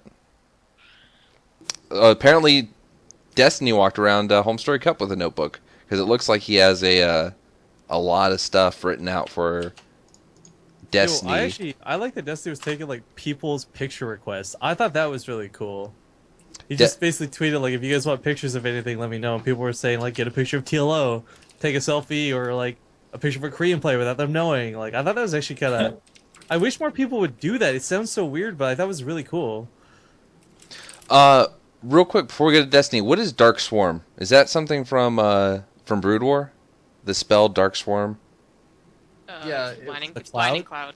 Yeah. Okay. Well, it's like not quite It's Blinding like Cloud. reverse blinding cloud. Yeah, it's like more like inverse Blinding Cloud. Inverse blinding cloud. Yeah. What, does it make your spells attack your own units, or? No. What? It still reduces the within- range. Okay. Anything within the blinding cloud is protected from ranged things. Oh, okay. So you mean in reverse? It goes on your You own. cast it on your own units. Yeah. Okay. All ranged attacks miss anything that's in a blinding cloud. Yeah. Got it. Okay. Yeah, I've never played Brood War, so I Why'd you didn't. bring that up? Someone asked it in the chat. They want to know: does anyone think the spell like Darkstorm may make a return? Zerg seems to be a defensive race, but isn't as powerful as Terran in terms of defending. Kane, your thoughts? God damn it! Oh Jesus! All right, this is why I bring Rifkin on. He is on point to call out the holes in the show. Not that Kane's a hole, but he just knew that Kane wouldn't be ready. Fucking Rifkin. Okay, come on, give it to me. All right. So someone asked in chat. They wanted to know: does anyone think that any spells like Darkstorm may make a return? Zerg seems to be a defensive race, but isn't as powerful as Terran in terms of defending. Yeah. Sounds good. Much, Sounds good. Yeah. I mean, Candid. Yes. All right. I'd like to see them return, but I don't know, man. Do you guys think I don't know. All right. Do anyone think the Dark Archon's going to come back? A lot of people want that. No. What would they give it? Is it what feedback was its ability, right? No one used ever, Yeah. or mind controlled, whatever it's called. Yeah. I feel like there was a huge community battle to get the lurker back, and Blizzard was really reluctant to do it, and they finally did it. I don't think that they're I think they've said actually a lot of times that they're not really pushing in the direction of bringing back old units. They want to do new things, you know? Am I the only one that doesn't like the lurker back in? I love It it. feels I really love out of place to so me. much. The lurker does not feel cool in StarCraft 2. That's the best way I could put it. It doesn't feel cool. It's not fun. My problem is we seen it with Starbow. It didn't make the game more dynamic at all. Okay, I know that not everyone was a big Starbow fan, but the cool thing about Starbow is it did make the game play out differently with very similar units. The Lurker didn't really. The Lurker was like, oh, I have no other counter, so I have to make this unit. I just don't see it being too much more different in regular StarCraft, I guess. Quote unquote. Maybe someone who's better with Brood War than me can also go on this, but in Brood War, it was a cool unit because I remember in Terran versus Zerg used to be a thing of you get 3 lurkers positioned at the top of a ramp, and suddenly now you can defend X expansion or anything until Terran gets other things to deal with that. They start being able to get dropships, whatever. Then they can actually do that. Otherwise, you can defend against an infinite number of Marines, right? That was a cool dynamic. I don't see how that really would play in StarCraft 2 though. Right? Does anyone here actually play Brood War, played Brood War, or watches Brood War? Sunken Defense all day, every day. What's Brood War? Shut up, Rifkin. Hey, you did. No, Look, serious I'm just question. saying. I know Rifkin didn't. You had I'm to getting build very diagonally in angry. that game. You couldn't just Shut make up. a straight maze. Kane, did you play it? I'm getting mixed. I actually don't know the game. It's the one before StarCraft 2, right? Yeah, but the one after That would be the Vanilla. one. Okay, so that's. Pretty Okay. crusade? Yeah, like no, I played World of Warcraft for a bit though. Yeah, buddy. We can talk about that if you want. No, I didn't play Brood War at all. I didn't watch it, and I've never watched it. So I I watched don't a like lot what of I mean. Brood War, but I never really played at a competitive level. I was a D- IC Cup player for a long time, and I never moved Yo, up high from that area. five! High five! D minus. D Oh, minus. yeah. I felt Doesn't so get any good worse when I than got us. like I got demoted from D to D minus, and then I got re-promoted back to D, and I was like, oh yeah, so good at this game. You got one up on me, man. I just chilled at D minus. It was beautiful. Okay. But yeah. So the only reason I know what the lurker is because the 3 Brood War games I've ever played, which were like a couple months ago, that's what I kept dying to, and I couldn't figure out where to build detection. Like, it was a very bad game. I'm not proud of it at all. But I don't know the game, so I don't feel like a complete scrub. But So here's my biggest argument against the lurker. Like I think it's cool, and I'm really like it is objectively cool that they're bringing it back, nostalgia or whatever. But like, I again kind of go back to what Scarlett said. I know I'm like writing on Scarlett's opinions today. She brought up this point about how you can't really use broad banelings too effectively because Terran's always scanning for that creep as they move forward. Same logic's gonna be applied to the lurker. Like, how are you really gonna use the lurker? You can't sneak attack it. There's so much more scans going on like all the time. You can get Yeah. 9 range with it. I think that's the difference between that and burrowed banelings, right? Yeah, but like the lurker really did pair up really well with Dark Swarm. So I guess like going back to that, like, are we gonna see that? I actually would. I don't know. I feel like combining like lurker with blinding cloud is actually less effective. Who 'Cause casted- They're gonna move out the blinding cloud. who cast Dark Swarm? What was the unit? Defiler. The Defiler. So basically in Brood War, like actually Zerg didn't have to like expand everywhere like they did in StarCraft 2. They were defensive kind of.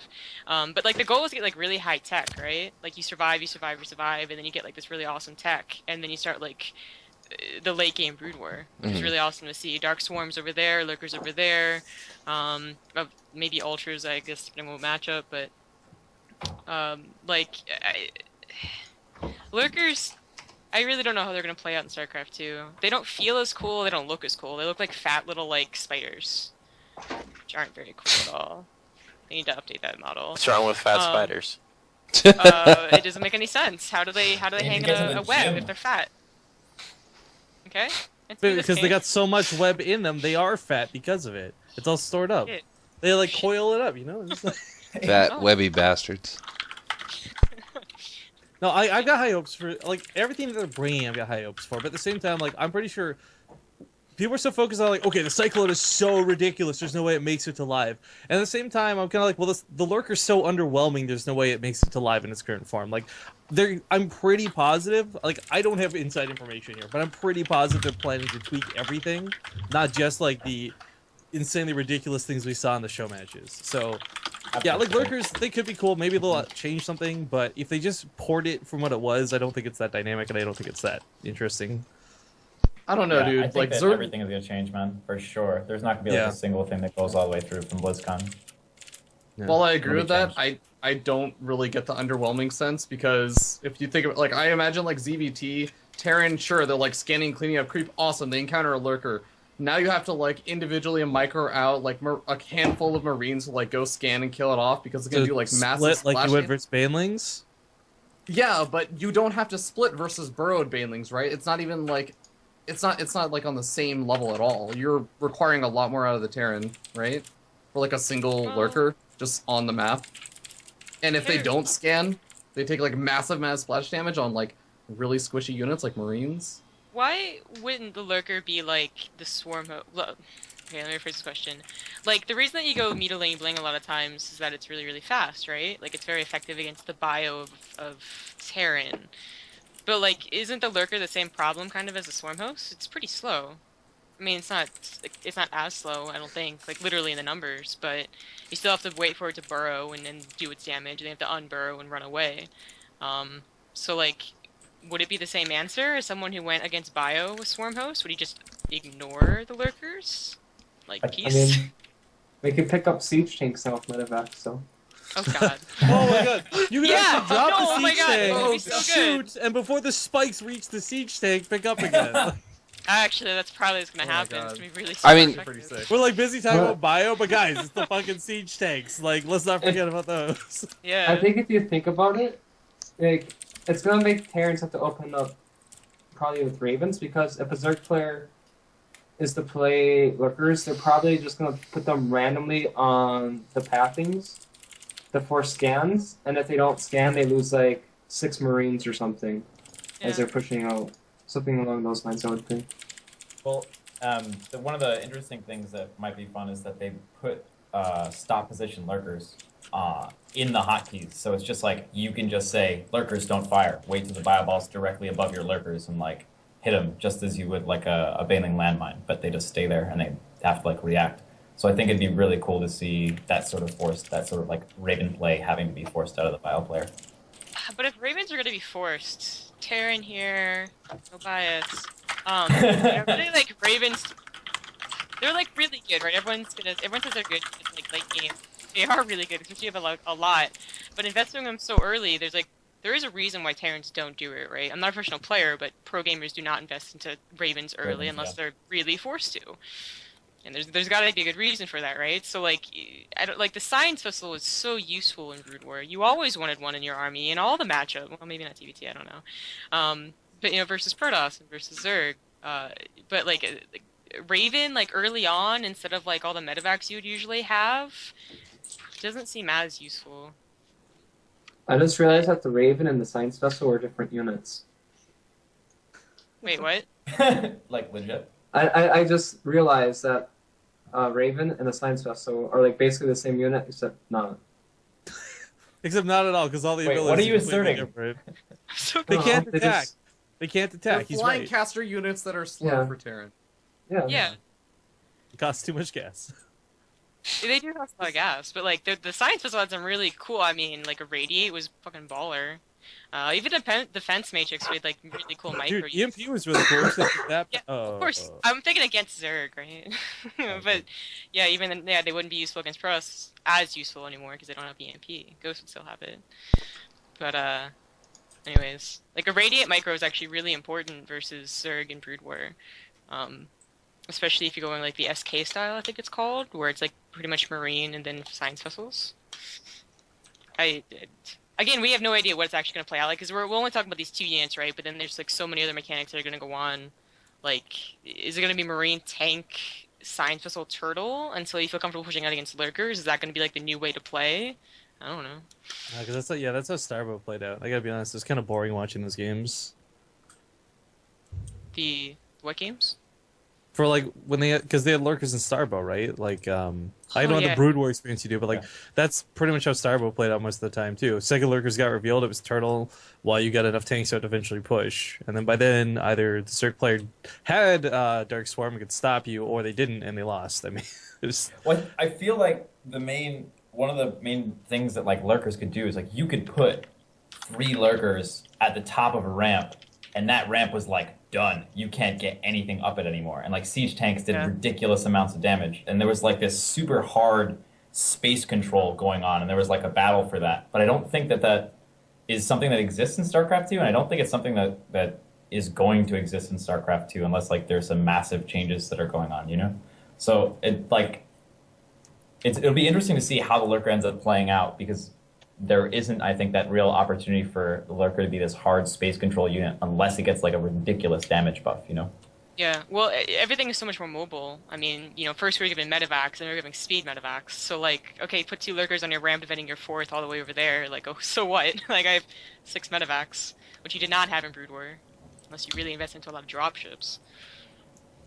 Look at this nostalgia. Oh my god. So is there any fear, like anything that could come from just Brood War, or not Brood War, from Lurkers and Swarm Host with the proposed new changes, if that goes through? So putting those 2 together. Yeah, like, is anyone even going to use Swarm Host after this? Like, seriously, the current generation, like... Have you seen how fast lurkers deal damage? Yeah, okay. But it's all Damage is gonna still get really nerfed. good. I mean, Yeah, we I know, I'm have just the making a best joke, Swarm I'm Host sorry. player in the world Sorry. right here, Making a Kane. joke. Are you going to use Swarm Hosts? Legacy of the Void? Yeah, man. They look pretty sick. No, it's too soon to make a comment about any of this stuff, right? Okay, can That I is just true. say something really quickly? Because this is actually something that's been bugging me. So, like, I'm gonna like rant a little bit about PuCK and Kane right now. Not you guys singularly, but just players in general. But like, to me, one thing that's always sort of annoyed me is that we've always had, like, and I can understand, like, the perspective of the players of, like, oh, you know, there's, like, some balanced test patch on PTR or something, we're, like, trying it out, and the players say, like, well, why would I try out a change that might not make it in? That's a waste of practice. I could be practicing a version of the game that is never going to exist. Why would I do that? I can get that, but at the same time, later on, like, a year or two later, people, like, a lot of players will complain about, like, oh, you know, such and such is just like really bad design at a fundamental level. Like, why is it like this? Why did Blizzard do this, this, and this? And it's like, well, I mean, they're not getting like the feedback from like the pro level players. A lot of the things that like I feel like a lot of Blizzard's feedback ends up being from the very few players that are generally like more casual players, playing the like PTR, like playing the beta and stuff. Like, Kane, you don't think so? No. For starters, the reason why people don't play the test region or whatever is because there's not enough people to do it on. So if a pro player is to go over to that, they're not going to get another pro player. They're going to get some random gold player, and it's just you can't really test the changes if the person isn't that nearly issue as good as you. I mean, that's like a reason why if one pro player decides to like break the mold and go play, then they wouldn't have anyone to play against. But if like a lot of people are going. Yeah, but like it takes so long to justify if this was the right decision or not to begin with, because just because you make a balance change, it's not necessarily going to just change things right away all the time either. Because I feel like if something seems fairly imbalanced, you may just become slumpish towards it because your mindset is bad anyways. So, but David Kim does ask pro players what they think about potential changes and ask them but I mean, for ideas. You guys aren't playing around with them that much, right? I guess like that's where my concern is coming in, where I feel like, as you were saying, like it does take a while to figure out like whether changes are going to be good or bad and stuff, but like if they're only getting like the surface level opinions of like you guys haven't really invested a lot of time into playing around with them, then is the feedback like super valuable then? I don't think it really is that valuable, like, to do a public test region, simply because, like, everyone's still going to remain biased against their race. So, like, I feel like just having a selective group of people, like a selective group of professional players that David Kim may be personal with, would be better than just taking all the opinions of all the pro gamers that they took from the PTR and having them be completely biased. How? Because you don't get a lot of... Like, think of all the things you find in a map when you have, just the test team at Blizzard doing it. You have a larger group of people, you're going to find out a lot more things. You're going to see the different ways that people are going to abuse instead of the things that take months to finally evolve. You know what I mean? Like, so what that small group could find might be something that ends up being something really bad for the game, but it doesn't get found for a couple months because you didn't have that many people playing it. I mean, like... If you don't even if you have all the people playing it, they're not going to be playing at the absolute top level. It depends on who it is. Like the majority of pro gamers aren't Flash's level; they are Parting's level, and they don't utilize all the units to the best ability to begin with. So, like having a huge group of opinions on people that are going to be completely biased, it just doesn't necessarily make any sense unless David Kim is watching the games directly himself. Do you think David Kim is watching us? So he watches all the tournaments. For sure. Here's something I just want to throw into this hat too. Kind of like a parallel example to this. When the Team Liquid Red Bull map making competition went on, like it wasn't a new version of the game, but it was all the new maps, like Habitation Station and shit that had never been seen before. Mm-hmm. And everyone was hoping that like through the map making competition with pros actually playing, we get to see like how the maps were broken or how different it would be on macro scales. But it was just fucking partying, two-gating like every single time. Reality with just 2 racks. Like the thing is, like we're getting all excited. Like I agree with Feardragon to an extent, where I do wish we had more pro feedback in like a public setting. Maybe they streamed it or a small tournament or something, where people could watch them break the game. Right? That's when you see players like MMA or Lily Canine or Ruff like really find the weird shit and break it. Right? That would be cool to have. But realistically speaking, if you had every pro play, you would just see like a week of people cheesing shit out because they're just trying to win. They're not trying to explore. They're not trying to tweak. They're not trying to test. So it's kind of like. I kind of feel like, as weird as this is to say, this is such like a fucking Canadian diplomatic response. Like I think there's very valid points like that PuCK is bringing up and Feardragon's bringing up. The problem is there's no right answer. There's no like yes or no to this. It's just kind of like, do we get to see more? Or do we not get to see more? So it'd be cool. Would it be effective? Maybe not. And the same way around, like it could actually find maybe that one player breaks something that was really important that no one else could have. I don't know. It's such a coin flip. It's like there's no answer to this, but I definitely think it would be cool. So you don't think there's like anything you can do, right? Or like anything that we can think of that's like actually would somehow work around that problem then?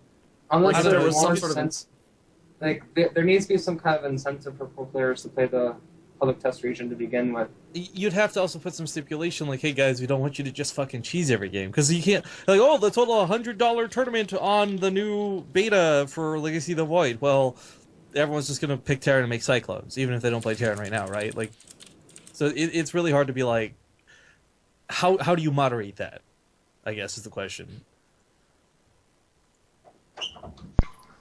That is the question. You could just force all the players to play and see the win rates, I guess. Like, that's the thing. It's like, like some information that you could grab from a public test region, if, like, say all the pro players were to play it, would be the differences in win rates pre the PTR and during the PTR. Like, that's something that would be very valuable knowledge to have.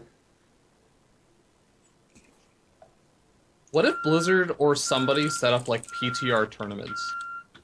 Like, would there be any like reasonable level of incentive for tournament prize winnings to like get players to play? Do you think? How much money is the prize?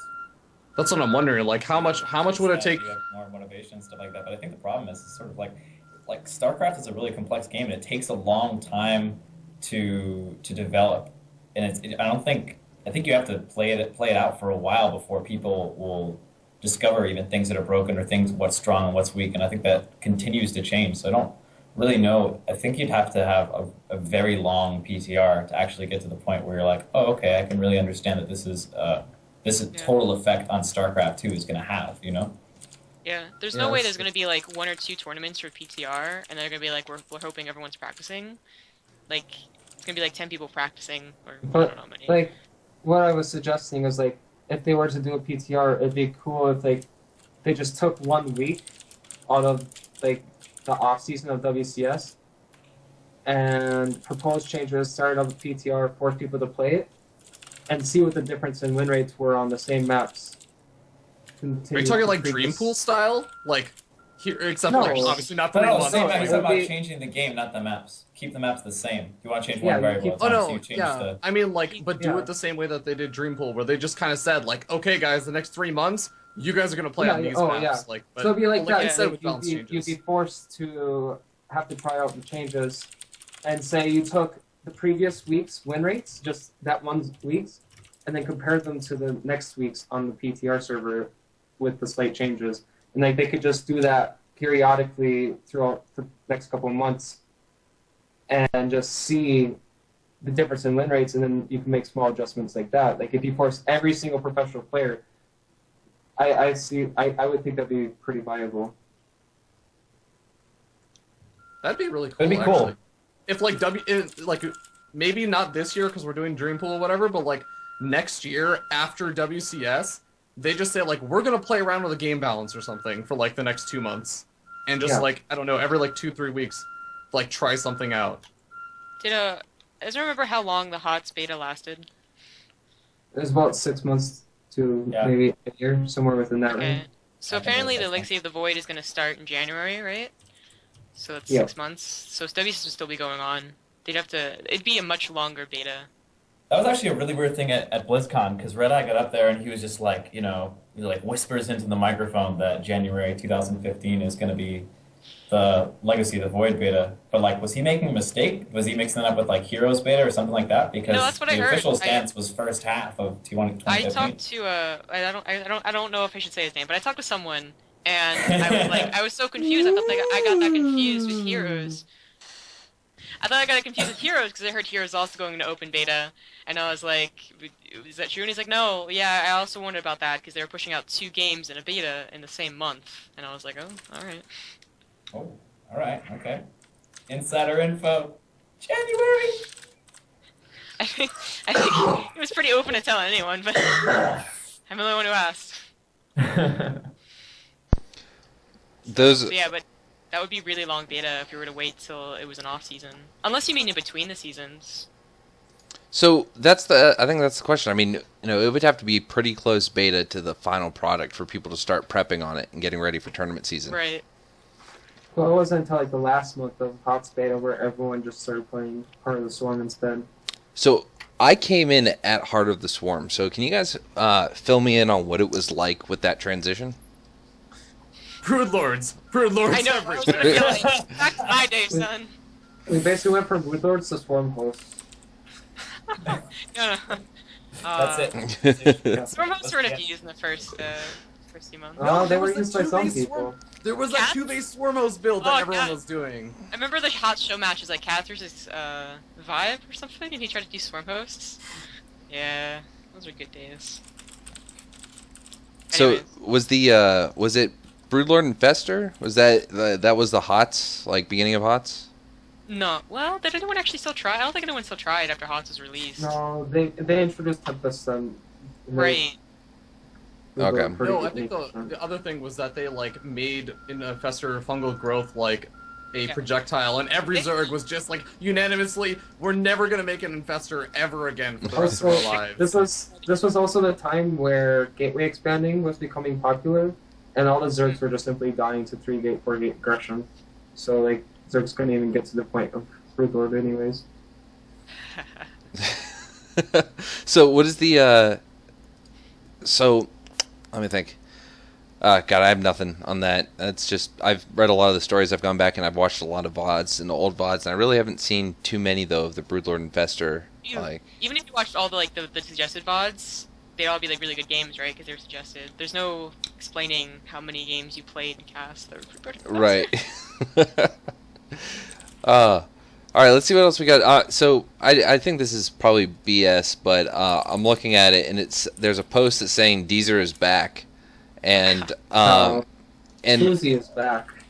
Was that? Not Deezer. Swoozie is back, not Deezer. Well, no. So it's saying it's Deezer's back, and if you look at the NA ladder, there's a GM Rats. Yeah. It's just someone in Deezer. Swoozie's group of friends that play on the count. Who's Swoozie? Yeah, but He's here's the the real equivalent question: of does Deezer. anyone really fucking care? I mean, Well, apparently No. that's the discussion. Is some people say they care, some people say. So- Why Can would I- anyone care? The only people that so would bringing care, it up on a talk show, Yeah. like, It's just like empower. Even if he was coming back, we'd just be like empowering him and be like, "Hey guys, go check this guy out that we're like a lot of people don't like, and like he stream cheats and blah blah blah, and doesn't like yeah. just like don't talk about him." I think is like The probably the only- best bet.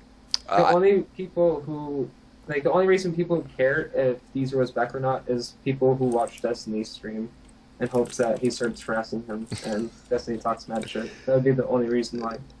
I watched the. So here's the thing: is you guys have that reaction to it, but I haven't played the game when Deezer was around. Like I wasn't big in the following neither was competitive, I, and I don't care. and I don't know. So I don't have that reaction of negativity to that. But I watched the Destiny video with Deezer where he's like, I don't know, there's some grudge match with them, and it was one of their maps, and I am glad that I'm on Destiny's good side, because I think that's the most frustrating thing to talk to, because he has that I don't give a fuck about what you like, not even like I don't give a fuck, it's just like meh to whatever you say. So Deezer would throw an insult and Destiny would just be like, oh really, is that it? Okay, cool.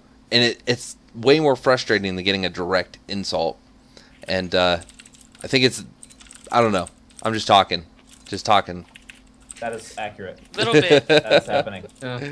Yes. That So you is should have real. scrolled past that one on Reddit and looked for something. Well, everything else is still talking about parting and Home Story Cup and QXC. All right, I'm going to show this.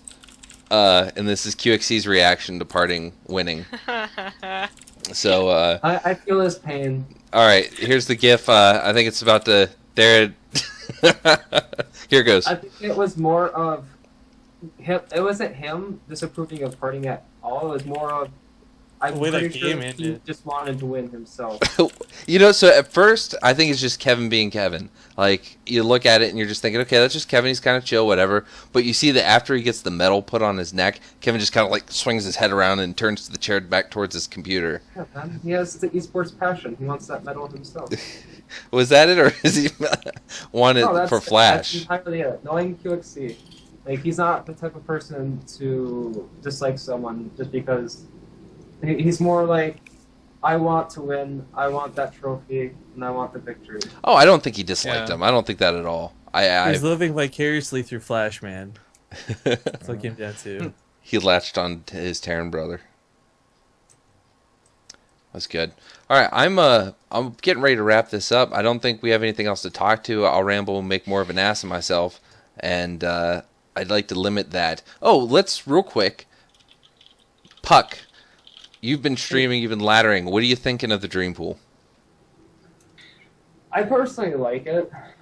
I mean, I think people make a bigger deal than it actually is. But maps like Zelnaga Caverns, of course, like that's just dumb in Metalopolis. But I enjoy it regardless, just because it brings me back to the days of me being a complete noob. And now, yeah, I just feel like I need to practice harder because of it. Have you been abusing anything from back in the day? I mean, I've been doing a lot of Colossus drops again. Good, So. good. What about you, JaKaTaK? Have you been taking breaks from making the map to get a little Dream Pool action in? No, I have not. I have been purely doing research and making videos as much as I possibly can. This is probably going to be the last couple of months for full-time content creation for me. I'm going to have to get a real job. You used to be on Team EP, didn't you? No. No. Oh, sorry for the curt response, but yeah, I was not on that team. What about you, Kane? I think you've been traveling a lot. Have you gotten on the Dream Pool a bit? I played about 5 games and then realized how shit it was, and haven't touched it since. I won't be touching it anymore either. I'm gonna practice my off race a bit, but it'll be mostly custom games because there's absolutely no points in practicing on these maps. What race are you off racing as? Terran. Yeah. I started out as Protoss, and my ZVP has always been my best matchup. You got GM too easily, and now you're trying something challenging. Kind of, yeah. No. But I'm sorry, PuCK. I'm sorry, PuCK. I struggle so much with Terran. I can't do it. But I can play Zerg somewhat if I try. I think sometimes I never think I don't always think that's just a balancing. I think that races do genuinely jive with certain personality types better, and you just seem to connect with Protoss, I guess. What about you, Ravi? I feel like I should be a Terran though, because I'm like always wanting to harass and annoy my opponents, such as with Colossus drop. Man, I hate just always sitting in my base doing nothing. It is insane how much that's really like your real life personality. I can't talk to you in real life, and I never know what you're saying is real or not. You troll me more than anyone else. I can't stand it. Ravi, do you ladder? Yes, I do. When I'm doing like my show and everything called Breaking Out, then I'm usually too busy because I come home and like I'm basically editing or recording for like 5-6 hours. But I've had time, and it's been awesome. I really enjoy Blink Stalkers. And granted, I think that there are other things going on in that whole parting versus oh my god, I'm blanking out. What that was. Parting versus Flash. Yes, sorry. Jesus Christ, how do you forget that name? Wow, no passion. Is this? I'm sorry. I'm still technically at work, so I've been like looking at my work computer. I'm like, did somebody like find out that I'm like not working right now? So yeah. Wait. I just need to clarify this. You're supposed to be working right now, but you're actually this is my doing lunch the show. break. This This is my 3-hour lunch break. That passion. This is gonna seriously great. start as me taking a big shot at Feardragon, but it's gonna turn into a big compliment. Okay, like this is what I like about Feardragon, and maybe you guys don't feel the same way, but Feardragon, I guarantee you, knows more about like Jon Snow or Intense or the people he's been working with than he does Flash. And what I like about this, like on one hand, you kind of like you can make a joke like, okay, he doesn't know the most famous player ever, blah blah. But on the other hand, like it shows like his dedication too. So it's like I want to take a big shot at him for forgetting Flash's name right now. But I guarantee you, if there had been like a match with Intense or Jon Snow or any of these other guys through Breaking Out, Feardragon could have told you like every second of that game, like from start to finish, just off of memory alone. Yeah. So some props go out to him too at the same time, as much as I want to take a shot at him. Oh, thank you, Graham. But yes, ladder, I've been doing Blink Soccer every single game. It's a lot of fun, but seeing Parting's Blink Micro makes me a little bit sad because I keep trying. I like try and fight gateway units versus Stim Marine Marauder Medevac, and it doesn't work, and I get really upset because I'm just like, Parting did it. Why can't I? I didn't know you were a filthy Protoss. I am a filthy Protoss player. I also like take recommendations from my like 10 viewer chat sometimes, which is half the time filled with like other dirty Protoss players who tell me like go proxy Oracle into DT into Blink Stalker or something like ridiculous like that. So I enjoy that. I am enjoying my gold/platinum league shenanigans. Filthy bastard.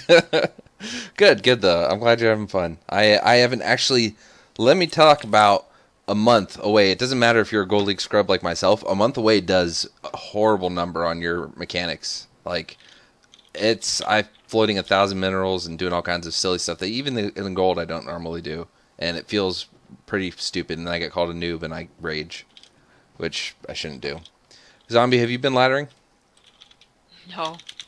No, you and Riff have been busy as hell. Riff. Well, we were busy. Then we went to BlizzCon, and then I played Dragon Age this entire week. So. How was that? Me? Dragon Age? Yeah. She likes lesbians. All girl Yes, party. that's correct.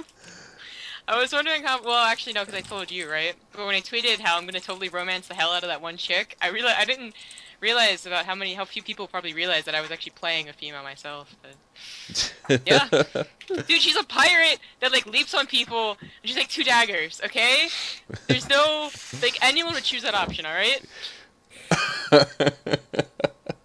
Grandma, I'm more passionate about this game. I'm gonna assume that you haven't touched ladder. We've had this discussion before, right? Oh yeah, and I definitely didn't stream it the other night. And did you? win pretty much every game on stream because I don't know how to play. Okay, this game. no, listen, dude. You've been No, not you. That's actually I'm responding to like fucking Reddit for just preempting. no, but we've talked about how you. I love the Dream Pool because I'm a shitty cheeser. Like I'm the guy who's like, oh, should we swarm host? Like fuck yeah, every single time, no question. Like I've learned though that people on the ladder also cheese a lot right now, and if you just play fucking standard, you win. So it's like, yeah, That's very true. So Yeah. Except on Zonaga. It's really hard for Pro. That map is so much fun though. Oh my god, it's so much fun. Like, have you? Okay, PuCK. You've played like PVZs on that map, right? Like, they can't take a third. It's physically No, impossible. you can't take a natural there are- Protoss. Yeah, you, Every single You Zerg. can't will rush your own dash natural, dude. first and just you go with kill the you. old school like forge wall in that Yeah, like but connects it to your takes nexus. a lot to wall that off, Yo, and there's so I much actually- space behind the Nexus. I played easy on Zelnaga while I was streaming, and I got 6-pulled, and I was like, "Is this real life? Did that actually happen? Someone actually just tried to 6-pull me? Like, what the fuck?" 6 was so bad though. I don't know, dude. Like this map just brings out the worst in people, and it's disgusting. I think you mean the best in people. Everyone is just like, you know what? I should play Protoss. Even if they're playing Zerg and Terran, they're like channeling their energies. It's beautiful. Yeah, I wish that Steps of War had come back. No. Everyone says okay. no, but I feel like I get cheesed enough as it is. Yo, Everyone let's will go it, though. let's info bomb this because I don't even have all the information myself. Do we know like all the map restrictions? Like I know Metalopolis is cross only, and Shakuris is no vertical spawns. Are there any other rules for any of the maps? I think Shakuris is also cross only. That's what someone on the ladder told Shakuris me. is not cross only. I cast like 5 games this morning horizontal spawns. It's not cross only. Okay. What They were you lied to me casting then. on? Old Shakura's. God, What I were should you have brought that casting on back. those maps? Is Olimo League on old maps? Yeah, League was Dream Pool this morning. Every other map is 2-player. Like Metalopolis and Shakirs are only the 4-player maps. I guess okay. Yeah. Guys, I really need to get going soon. No, that's fine. We're gonna wrap it up with. So go ahead, PuCK. Give your shout outs. Say hi to your team and anyone else. Okay. My Twitter is PuckSC2, and my team is IVD Gaming. And yeah, you can check them out. They're pretty awesome. It's a pleasure to be on. Pleasure to have you, man. JaKaTaK. Let's hear it. Yeah, man. If you want to do anything in regards to communications with me, it's JaKaTaK SE2 on Twitch, on Patreon, on Twitter, on Facebook, on everything. I do a YouTube channel called Tutorial Central SE2, where I do a bunch of videos about stuff, and I have occasional New England accent characters on there, and that's fun. I'm involved in a project with Robert Yip called The Sandbox that's pushing towards more deliberate practice in StarCraft 2 and exploring the ideas of other disciplines like martial arts and sports trainings and incorporating them into StarCraft. So if you're interested in Avillo talking already about does that. Oh, he does? What does he do? He beat you to it with his kung fu. He wins. I surrender. But yeah, so if you're interested in talking about deliberate practice, just hit me up at any point in time. Again, JaKaTaK, I see you on Twitter and email and all that kind of stuff. And yeah, that's it. Really excited for Legacy of the Void. Thanks for having me on. Thank you all for hanging out and talking. Glad to have you on. Definitely want to have you back. Rifkin, what do you got? What's going on? I don't know, a little bit of a cold. Hoping to get over it. I got that BlizzConorrhea. There is a... there is... Credit goes to Zavia. That's her joke. I stole it.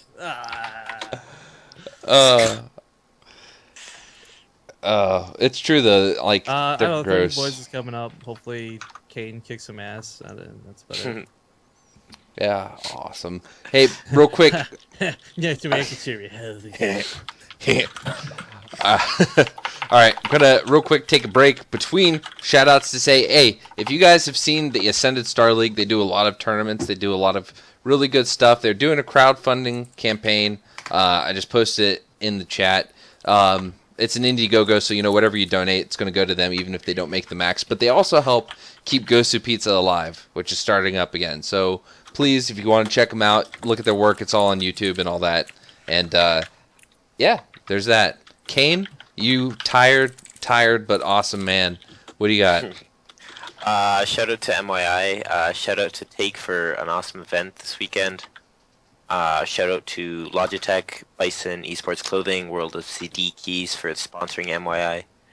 And yeah, shout out to you guys for being cool. And thanks, Lycan, for having me on the show.